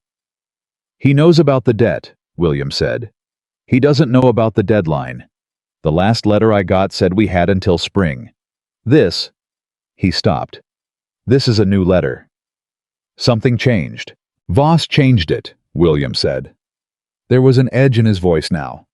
"I've heard of him. He does this. He finds ranches in trouble. He lends to them. And then he pressed his lips together. "He wants the land, Miss Whitfield. He doesn't want the money. He wants the land." Clara looked at him steadily. "How much of the debt can the ranch cover right now?" "Maybe a third," William said. "If I sold cattle at current prices, maybe a little more." He looked at the letter in his hand. Not enough. The room was quiet for a moment. "Does the ranch have anything else?" Clara asked. "Anything that could be sold or leveraged? Timber rights, water rights, any equipment of value?" William shook his head slowly, then stopped. "There's the East Field," he said. "My father bought it 10 years ago thinking he'd expand the herd. He never did. It's good land, but it's sitting empty." He paused. "I don't know what it's worth exactly. I'd have to have someone come out." "Who assesses land value in this county?" "Judge Harmon in town. He's the one who handled my father's original purchase." William looked at her. "But Harmon knows Voss. They do business together. I don't..." "You think he'd tell Voss what you're doing before you could do it?" Clara said. "I think he might," William said carefully. Clara was quiet for a moment. "There's a ranchers association in this territory," she said. "Your father mentioned it when I was getting him to the stairs. He said he'd been a member for 20 years. Does the association have any resources for situations like this? Any collective arrangements?" William stared at her. "I don't know," he said slowly. "I've never had cause to look into it." "Who's the current head of the association?" "A man named Douglas Pierce. He runs the Pierce spread about 15 miles north." He paused. "My father knows him well." "Then tomorrow morning," Clara said, "you need to ride to the Pierce spread and talk to Douglas Pierce. Before you do anything else. Before Voss hears a word about this from anyone." William was looking at her with an expression she was becoming familiar with. The expression of a man who was not accustomed to being given clear direction and was discovering, with some surprise, that he did not mind it. "And my father?" he said. "Tell him tonight," Clara said firmly. "Don't let him find out from someone else, and don't protect him from it. He built this ranch. He has the right to know what's happening to it." She paused. "He's stronger than you think, William." It was the first time she had used his given name. He noticed. She could see it. The slight shift in his face, the adjustment. "All right," he said. She left him to it. She went to her room off the kitchen and sat on the edge of the cot and pressed her hands flat on her knees and thought about what she had just read. About Harlan Voss and 6 weeks and a piece of land that a man had bought 10 years ago with intentions that life had interrupted. She thought about the empty pantry. She thought about what she had made from it. There is always something to work with, she told herself. There is always something. She lay down and stared at the ceiling and did not sleep for a long time. In the morning, Nathaniel was already at the kitchen table when she came in. Howe was sitting straight-backed in the chair at the head of the table. Not his bedroom chair, not the chair at the dining table, but the kitchen chair, the working chair. The one he had clearly chosen deliberately, with his hands flat on the table and his jaw set in the particular way it set when he had been told something and had decided what he thought about it. William had told him. Clara went to the range without speaking and began the fire and put the coffee on. "Sit down, Clara," Nathaniel said. She sat across from him. "William told me about the letter," he said, "and he told me what you advised." He looked at her steadily. "Pierce is a good man. Going to him is the right instinct." "You agree with it?" she asked. "I do." He was quiet for a moment. "This is my fault," he said. "The debt. I took it on after Margaret died, and I wasn't thinking clearly for a while. Voss came along at the right time for him and the wrong time for me." His jaw tightened. "I should have told William sooner. I kept thinking I'd sort it myself before it became a problem." "You were grieving," Clara said. "That's not an excuse." "No," she said. "But it's a reason. There's a difference." He looked at her for a moment. Something moved in his face that might have been gratitude, might have been recognition. "I'm going to ride with William," he said. Clara stopped. "To the Pierce spread?" "Yes." She looked at him. "Mr. Carter." "I know my own strength," he said. "And I know Douglas Pierce. He's known me for 20 years. William showing up alone is one thing. Me showing up with William is a different message entirely." He met her eyes. "You know I'm right." She did know he was right. She did not particularly like knowing it. "Slow pace," she said. "No more than 2 hours in the saddle. And William rides beside you the entire way, not ahead." "Agreed. And you eat a proper breakfast before you leave." "I wasn't going to argue about that one," he said, with the faintest edge of amusement. She made them both eggs and salt pork and biscuits and strong coffee, and she sent them out the door an hour later with a wrapped portion of food for the road and a look she directed at William that communicated, without words, that she was holding him personally responsible for his father's condition upon return. William touched the brim of his hat, which was the most he was going to manage in terms of acknowledgement, and they rode. Clara stood on the porch and watched them go. Then she went back inside and found Pete Garvey in the kitchen. He was not drunk this time. He was sober, and he was sitting at the table with his hat on the wood in front of him. And he looked up when she came in with an expression that was subdued in a way she had not seen from him before. "I heard," he said. About the letter. About Voss. He looked at his hat. Voss tried to take the Beecham place 3 years ago. Over near Haver. I knew a man who worked that ranch. He paused. He succeeded. Ranch was sold at half its value, and every hand was turned out inside a month. He looked up. I know what he does, Miss Whitfield. Clara sat down across from him. What are you telling me? She asked. I'm telling you I want to help, Pete said. It came out straightforwardly and without performance, which made it more credible than anything he had said to her since she arrived. I know I've been... He stopped. I know I haven't made things easy, and I know you have no particular reason to trust me. He met her eyes.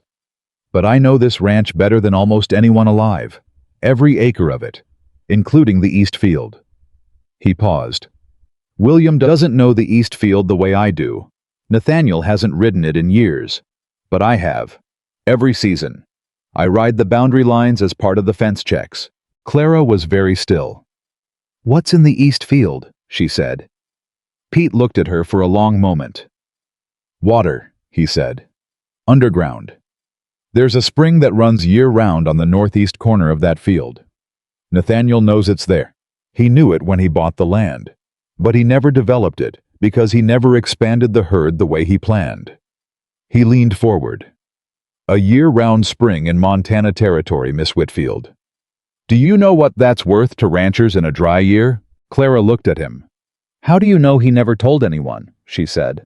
Because I've heard him say a dozen times that the East Field is just sitting land, Pete said.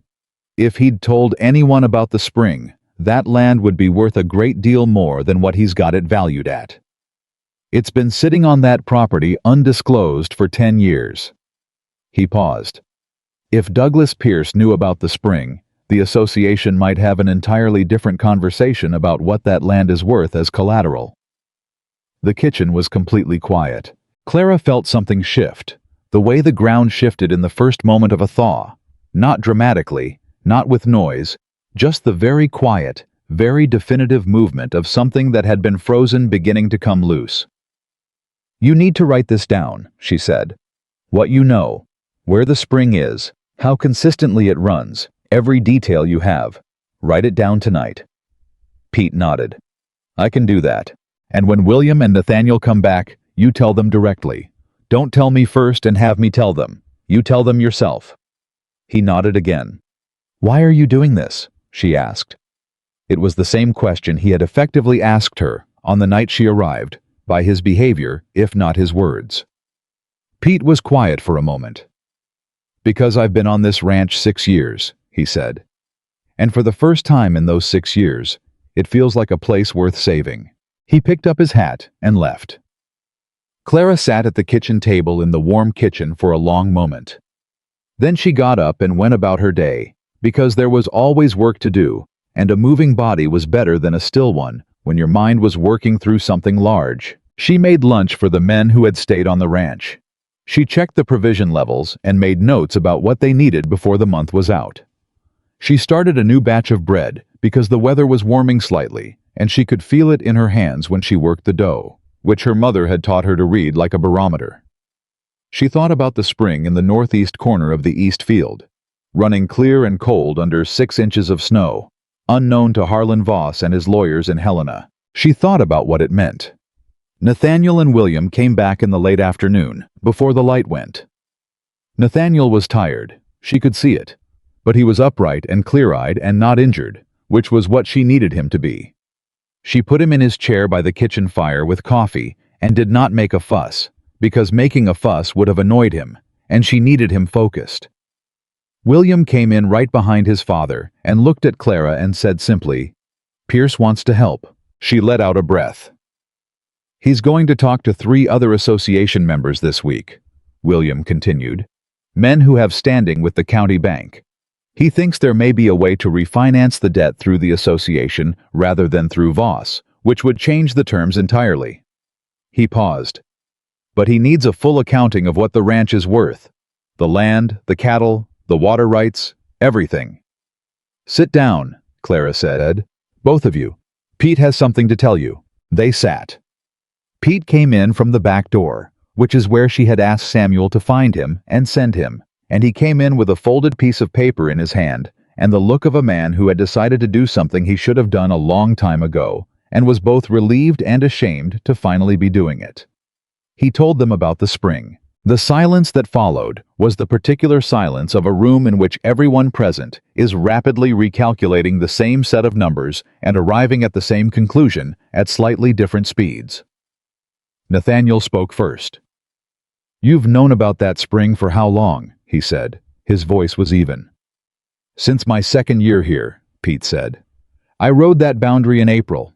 The spring was running strong. I figured you knew and just hadn't done anything with it." "I knew it was there," Nathaniel said slowly. "I didn't know it was year-round." He paused. "I never rode it in winter. Margaret used to say I should send someone out, and I kept—" He stopped. His jaw tightened. "I kept putting it off." The room was quiet for a moment. William looked at the piece of paper Pete was holding. "What did you write down?" "Location, approximate volume of flow, consistency across seasons based on what I've seen. The northeast corner of the field, about a quarter-mile inside the boundary line." He handed it across the table to William. "If Pierce can get a water assessor out there before the deadline, it changes what that land is worth as collateral, maybe significantly." William took the paper. He looked at it. Then he looked at his father. Nathaniel was looking at Pete with an expression Clara could not entirely read. It was complicated in the way that a lot of Nathaniel Carter's expressions were complicated. Layered, compressed, containing more than what showed on the surface. "Why are you bringing this forward now?" Nathaniel asked. "Because Miss Whitfield asked me to," Pete said. And then, after a pause, "And because it's the right thing. Should have said it sooner. I know that." A long silence. "Yes," Nathaniel said. "You should have." He looked at Pete steadily. "But you're saying it now. That counts." Pete nodded once. Then he left. The three of them sat in the kitchen, Clara, William, Nathaniel, with the fire going and the coffee getting cold on the table. "Is it enough?" William asked. He was looking at his father.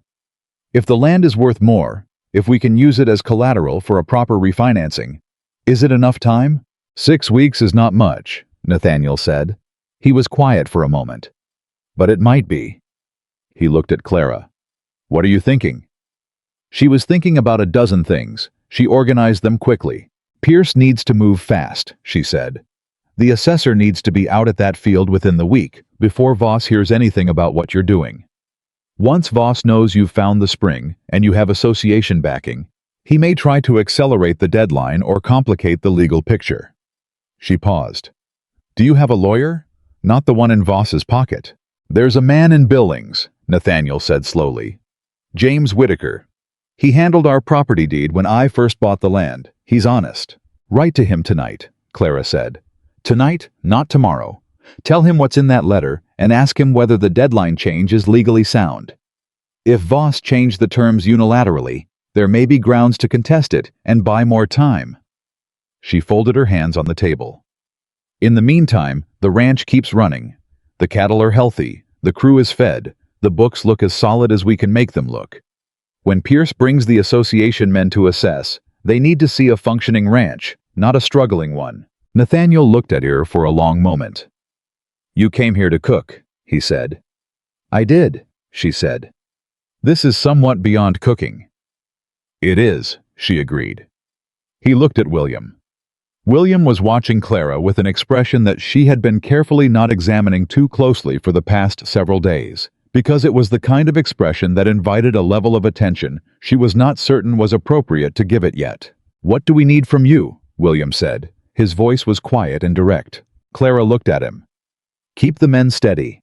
They can feel when something's wrong, and worried men work less effectively and talk more than they should. Don't tell them about the letter yet. Tell them we're in discussions with the Ranchers Association about the East Field. That's true, and it's not alarming." She paused. "And let me handle the household, the food, the stores, the budget. If Pierce's men come to assess, I want this house to speak for itself." "Done," William said. Nathaniel reached across the table and put his hand over Clara's. It was unexpected. His hand was large and rough-knuckled, the hand of a man who had worked a physical life for 40 years, and it covered hers completely. "You came here because an advertisement asked for capable and dependable," he said. "That's what your letter said." "It is," she said. "The advertisement undersold the job," he said. She almost smiled. "I noticed." He squeezed her hand once, briefly, and released it. "Write that letter to Whitaker," he told William. "I'll dictate it, and you write it. My hand isn't quite steady enough yet." He pushed himself up from the table with the deliberate, careful movement of a man who was getting his body back a day at a time. "And someone put some more wood on that fire." He walked out of the kitchen toward the front room. William stood up and looked at Clara. There was something he wanted to say. She could see it with the same clarity she saw most things, directly and without flinching. "Thank you," he said, which was what he said when what he meant was larger than the occasion currently allowed for. "Go write that letter," she said. He went. She cleaned up the kitchen. She made a new pot of coffee. She put it on the tray and carried it to the front room, where Nathaniel was already sitting at the writing desk, which told her he had been planning this since he came through the door. Or maybe since before that, since somewhere on the road back from the Pierce spread, where he had been thinking about what needed doing and gathering his strength for the doing of it. She set the coffee beside him and left without a word. In the hallway she passed Eli, who was carrying firewood in from the porch. "Is everything all right?" "Right?" Eli asked. He was 19, and he had the perceptive quality of someone who paid attention, and he had clearly felt the particular charge in the air that the household had been carrying since the letter arrived. "It's going to be," Clara said. "How do you know?" She looked at him. "Because there are people in that room who love this ranch and are willing to fight for it. And because there's a spring in the east field that nobody outside this property knows about yet." She paused. "And because I made them a good dinner and they ate it. People who eat well fight better. That's not a saying. That's just true." Eli blinked. Then he smiled. A real one, wide and sudden. "Yes, ma'am," he said. "Go put that wood by the front room fire," she said. He went. Clara went back to her kitchen, and she stood for a moment in the warm center of it, with the smell of bread cooling on the rack and coffee on the range, and the low sounds of the ranch settling into evening all around her. She thought about the empty pantry. She thought about what you could make from next to nothing, if you knew what you were doing and you weren't afraid of the work. Then she picked up her apron, tied it on, and began to plan tomorrow's meals. The letter to James Whitaker in Billings went out on the morning rider the next day. Douglas Pierce sent a water assessor to the East Field 4 days later. And on the morning the assessor came back with his report, Harlan Voss appeared at the front gate of Dawson Creek Ranch in a black coat and a rented buggy, with a man Clara assumed was his lawyer sitting beside him, and the particular expression of a man who had come to collect something he believed was already his. She was the one who opened the front door. Voss looked at her.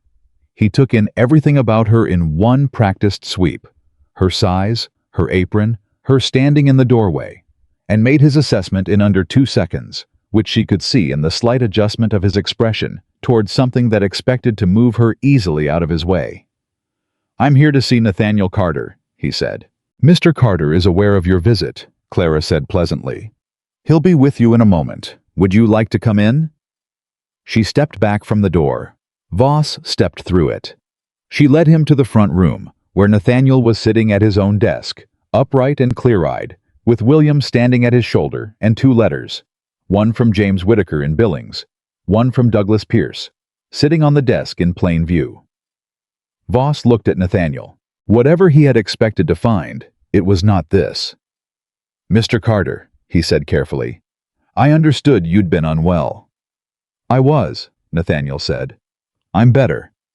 He looked at Voss without expression. "Sit down, Mr. Voss. We have a few things to discuss." Voss sat, and Nathaniel Carter, who had been dying 3 weeks ago on a ranch that everyone thought was already lost, opened the conversation that was going to determine the future of everything he had built. With his son standing at his shoulder and the smell of Clara's bread drifting in from the kitchen, warm and steady and entirely present, like something that had always belonged there. Clara did not stay in the front room while Nathaniel talked to Voss. She had no place there, technically speaking. She was the cook, the housekeeper, the woman who had arrived with one bag and an empty future, and the business of ranches and debt and water rights was not her business by any formal measure. But she left the kitchen door open, and she stayed close enough to hear. Voss opened the way. Men like him always opened, with the language of reasonableness, with the vocabulary of regret, with the precise, practiced tone of someone who had rehearsed this particular conversation many times and knew exactly where it was supposed to go. He was sorry about Nathaniel's illness. He was glad to see him recovered. He had not wanted it to come to this. The bank had obligations. The deadline was the deadline.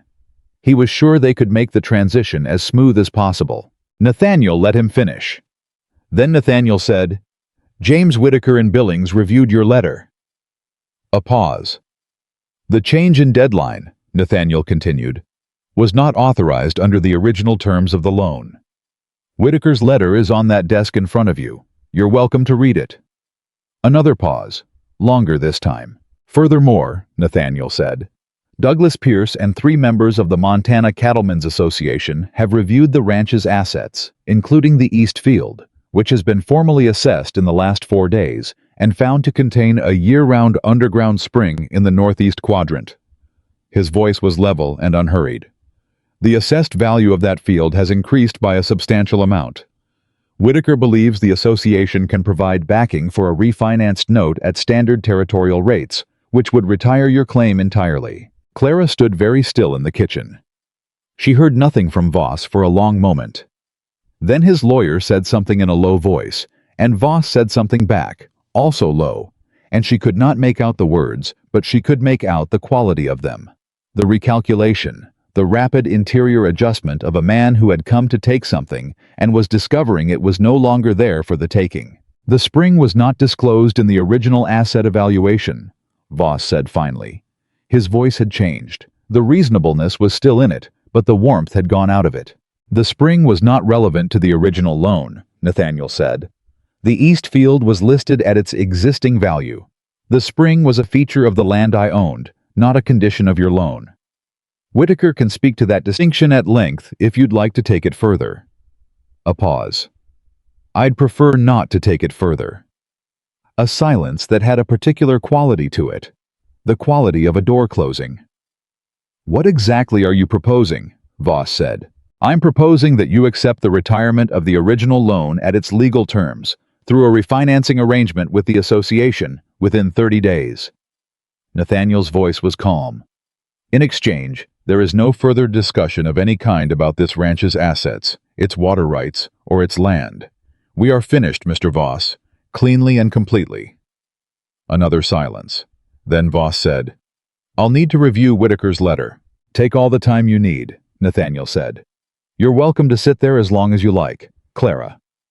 She came through the kitchen doorway immediately, because she had been standing close enough that she did not need to be called twice.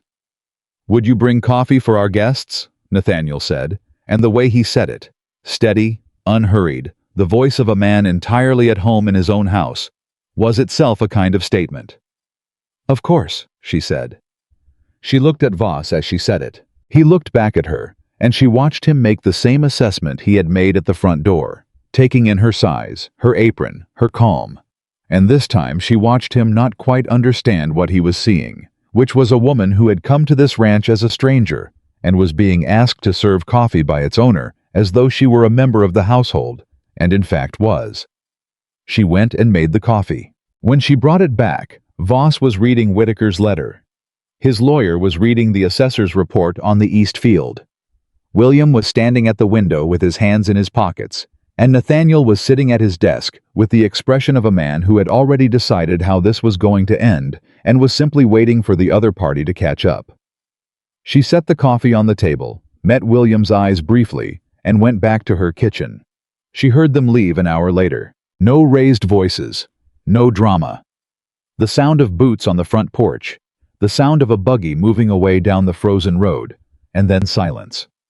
Then William appeared in the kitchen doorway. He looked at her for a moment. "He's going to take the offer," William said. He didn't say it directly, but Whitaker's letter took the ground out from under him. "And the spring—" He stopped. He pressed the back of his hand against his mouth for a moment. The spring changed everything. Clara turned from the range. "Your father did that," she said. "He sat in that room and held that man accountable, and he did it without flinching. That was him, William, not me." "He wouldn't have been in that room at all," William said. She looked at him steadily. "Yes, he would have. He was getting better before I arrived at this ranch. He just needed something to get better for." William shook his head slowly. "That's not true, and you know it." She considered arguing. Then she decided not to, because he was correct, and arguing would have been false modesty, which was a different thing from actual modesty and considerably less honest. "Pete found the spring," she said instead. "Samuel knew this county well enough to trust Pierce. Eli kept this kitchen running when I needed an extra pair of hands. Everyone here contributed to what happened in that room today." "You organized them," William said. "They were scattered pieces, and you put them together into something that worked." Clara was quiet for a moment. The kitchen was warm, and the bread she had put on an hour ago was making the whole room smell like something worth coming home to, and outside the Montana sky was doing what Montana sky did in February, pressing down cold and clear and indifferent. And none of it felt distant or hostile to her the way it had when she arrived. It just felt like where she was. "Is your father all right?" she asked. "He's—" William made a sound that was not quite a laugh and not quite something else. "He's asking for lunch. He says all that talking made him hungry." She turned to the range. "Then go tell him it'll be ready in 30 minutes, she said. She heard him cross the kitchen toward the hallway.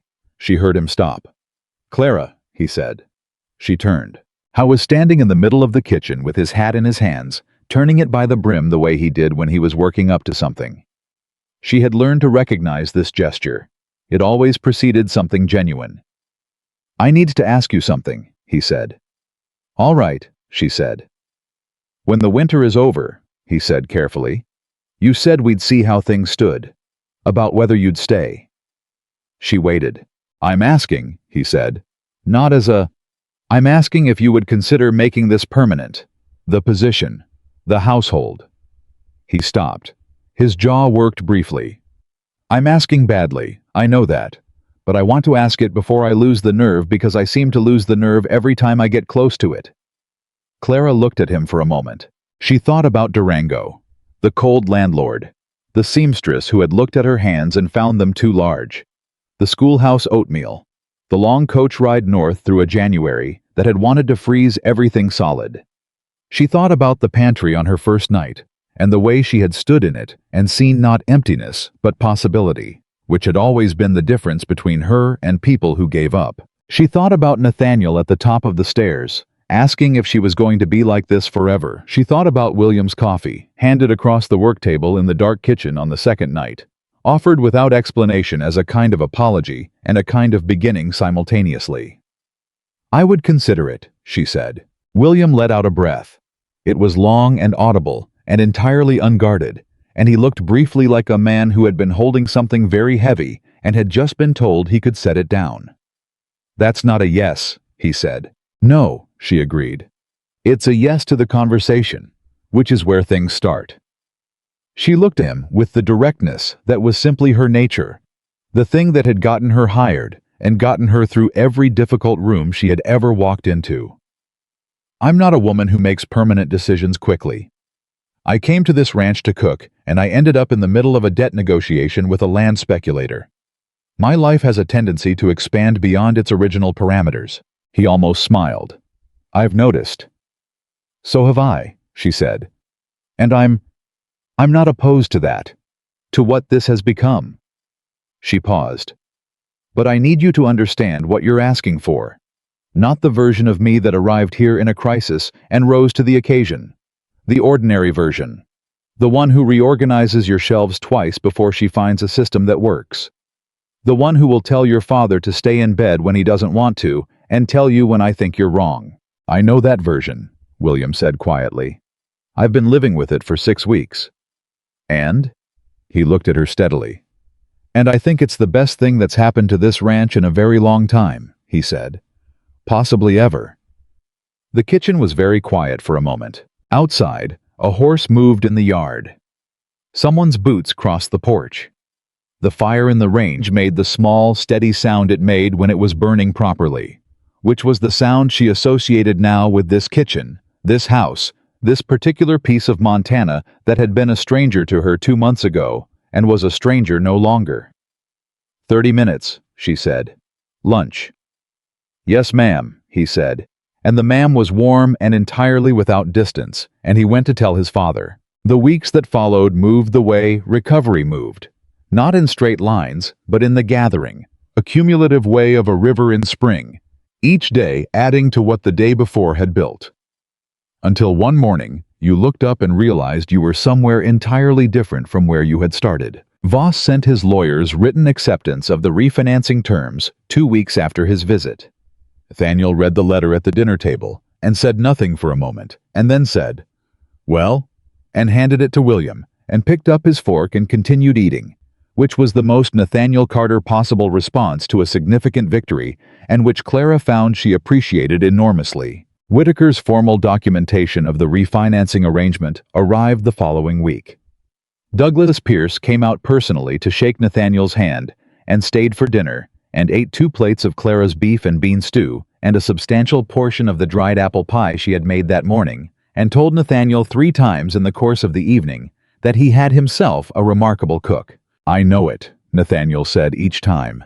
And the 3rd time he said it, he looked at Clara at the other end of the table with an expression that communicated something more specific than the words, which was that remarkable cook was not the only category she occupied in this household, and that everyone at the table was aware of it.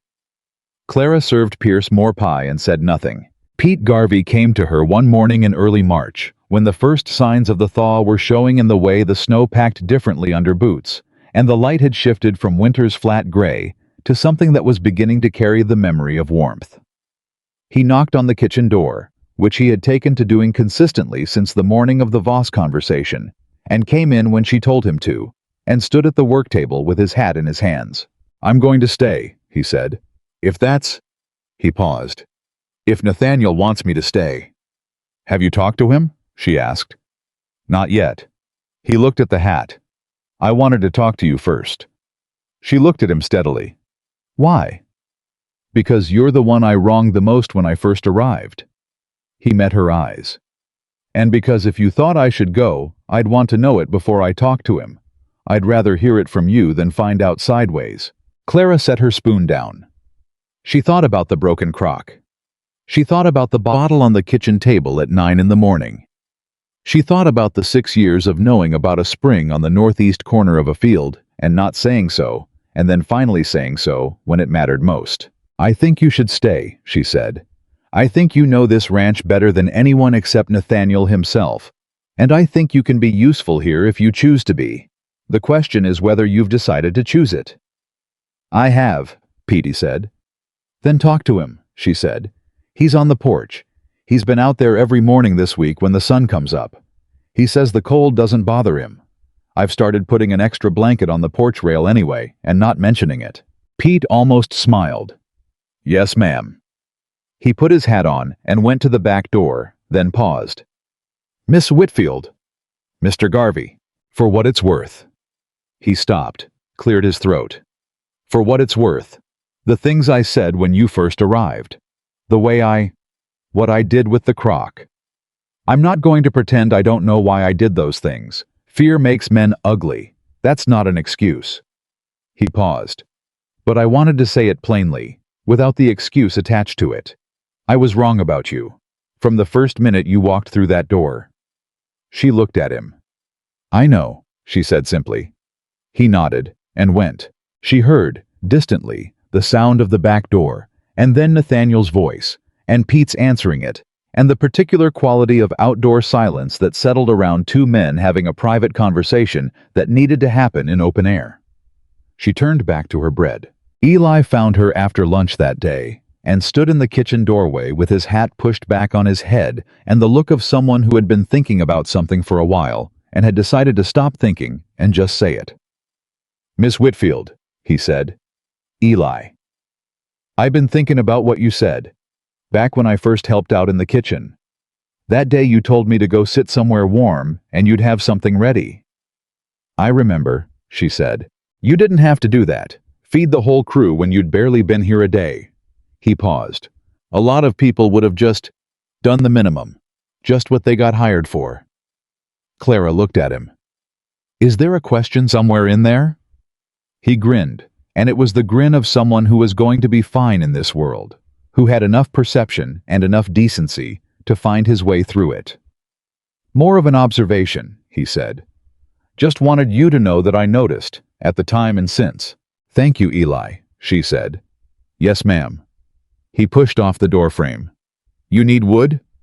Always, she said. He went and got it. Spring came in earnest in April. The snow let go of the land the way snow always did in Montana. Not gracefully, not all at once, but in stages, in the grudging, reluctant way of something that knew it was leaving, but was going to take its time about it. The creek at the south boundary ran high with melt and then settled. The cattle moved back into the upper pastures. The kitchen garden Clara had planned all winter was begun in the first week of April, a real garden, with proper beds and the specific varieties of vegetables she had selected from a seed catalog she'd sent away for in February. Nathaniel came out and stood at the edge of the garden and watched her work it for a long time without speaking. Then he said, Margaret had a garden. Clara sat back on her heels and looked up at him. He was standing in his coat with his hands in his pockets, and the morning light was on his face, and he looked like a man who was standing in the present and seeing the past in it, which was sometimes simply what happened when you had loved someone for a long time. What did she grow? Clara asked. Tomatoes, mostly, some beans. She tried cucumbers once, but the season was too short. He paused. She said it was the one thing she could do that made her feel like the land was listening. That's exactly what it is, Clara said. He looked at the turned soil. She'd have liked you, he said. Clara was quiet for a moment. I'd have liked to know her, she said.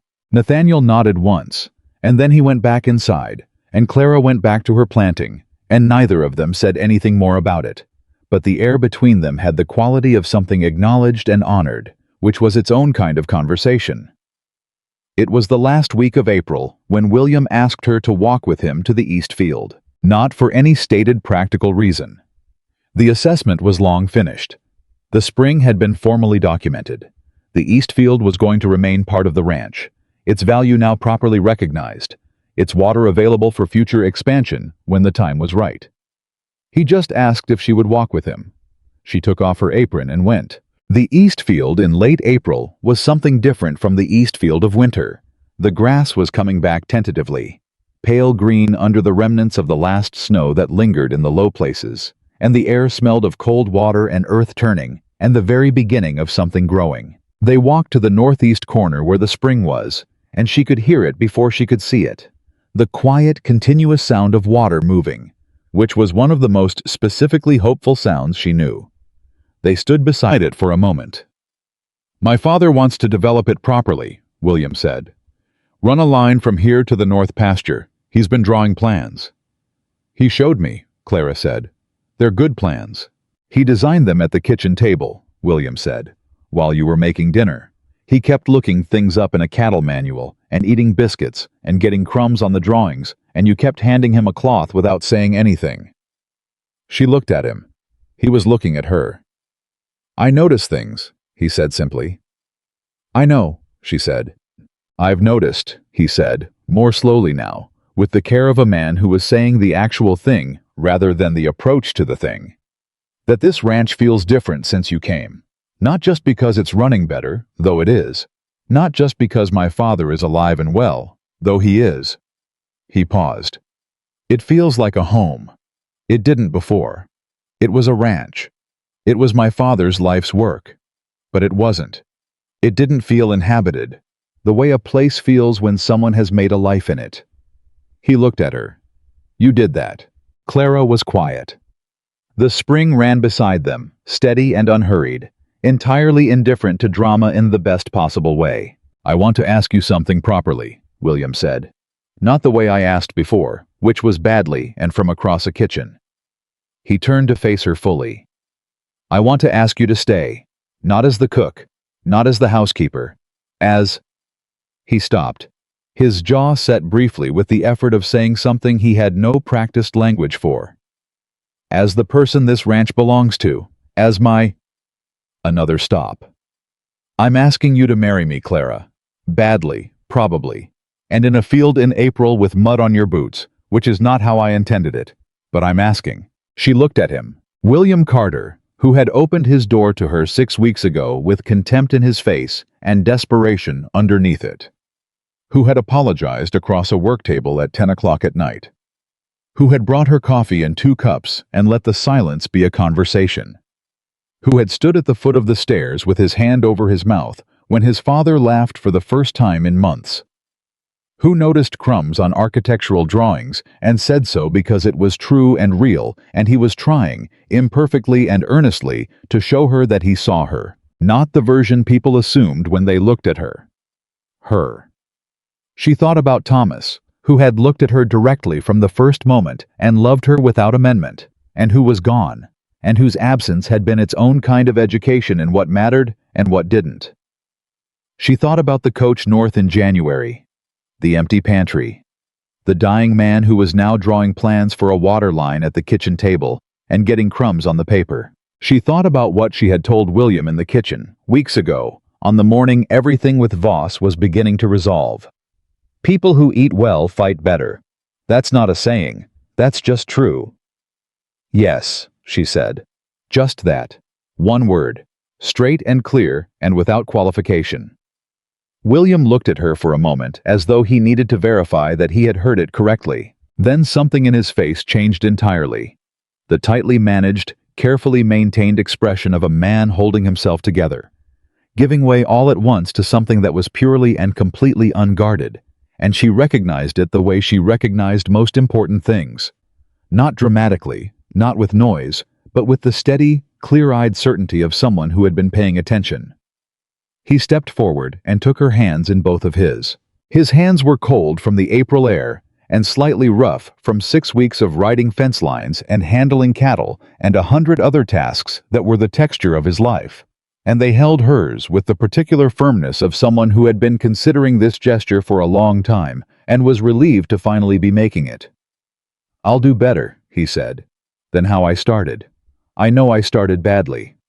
You did, she said. I'll do better. I know, she said. I've been watching you do better for 6 weeks. That's partly why I said yes. He looked at her, and there it was again. That involuntary, slightly undone laugh. The one that came out of him when she said something that was entirely true and entirely unexpected, and he didn't quite know what to do with it, except respond honestly. They walked back to the ranch house in the April light.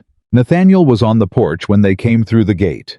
He looked at them both for a moment, at their faces, at their hands, at whatever was in the air between them, and he read it the way he read everything, quickly, accurately, without needing it explained. He said nothing. He simply nodded once, with the weight of a man confirming something he had been expecting for a while and was glad to see arrive. Then he said, "Is lunch ready?" 30 minutes, Clara said. Good, he said. I worked up an appetite sitting in that cold. He pulled his coat tighter and reached for the porch rail, and Clara saw his hand close on the blanket she had been leaving there silently for the past 3 weeks, and he didn't say anything about it, and she didn't say anything about it, and that was also its own kind of conversation. She went inside. She went to her kitchen. Her kitchen, the one that had been nearly empty and silent when she arrived and was now warm and ordered and fragrant with everything she had built in it. And she put the kettle on and started the bread and began to organize the afternoon meal with the same steady, focused attention she brought to everything. Samuel knocked and came in with eggs from the yard. Eli appeared and washed up without being asked.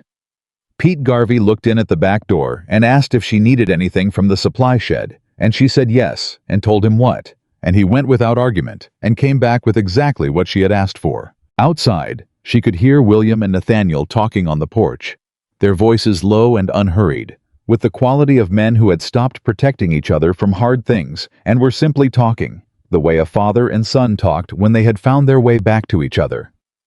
She stood at her work table for a moment with her hands still, just listening to that sound. She had come to Dawson Creek Ranch with one bag, no certainty, and a belief that an empty pantry was never as empty as it looked to people who were afraid. She had been right. She had found a dying man and fed him back to life. She had found a broken household and given it order. She had found a ranch on the edge of losing itself and helped it hold on. She had found men who had learned to look past the first thing they saw when they looked at her, and in doing so had found something in themselves they hadn't known they were missing. And she had found, in the field in April with mud on her boots and a spring running beside her, a man who asked her badly and meant it completely. Clara Whitfield had arrived at Dawson Creek Ranch as the woman nobody believed in. She left that version of herself somewhere in the Montana winter, in the weeks between the empty pantry and the full table, between the dying man and the one who laughed again, between the door that was shut in her face and the one that was opened and held. What she was now was simpler and truer than any of it. She was home. And the woman who had once been told she was too much, too large, too plain, too far from what the world decided a woman should look like to deserve a place in it, had built herself one anyway, from almost nothing, with her own hands, the way she had always built everything. Not by being what the world expected, but by refusing, completely and without apology, to be anything less than exactly what she was. That was the miracle. Not the broth, not the spring, not the letter from Whitaker in Billings. The miracle was a woman who walked through a door she was not welcome at and made herself indispensable to everyone on the other side of it. And she did it the same way she had always done everything hard and worth doing. One meal at a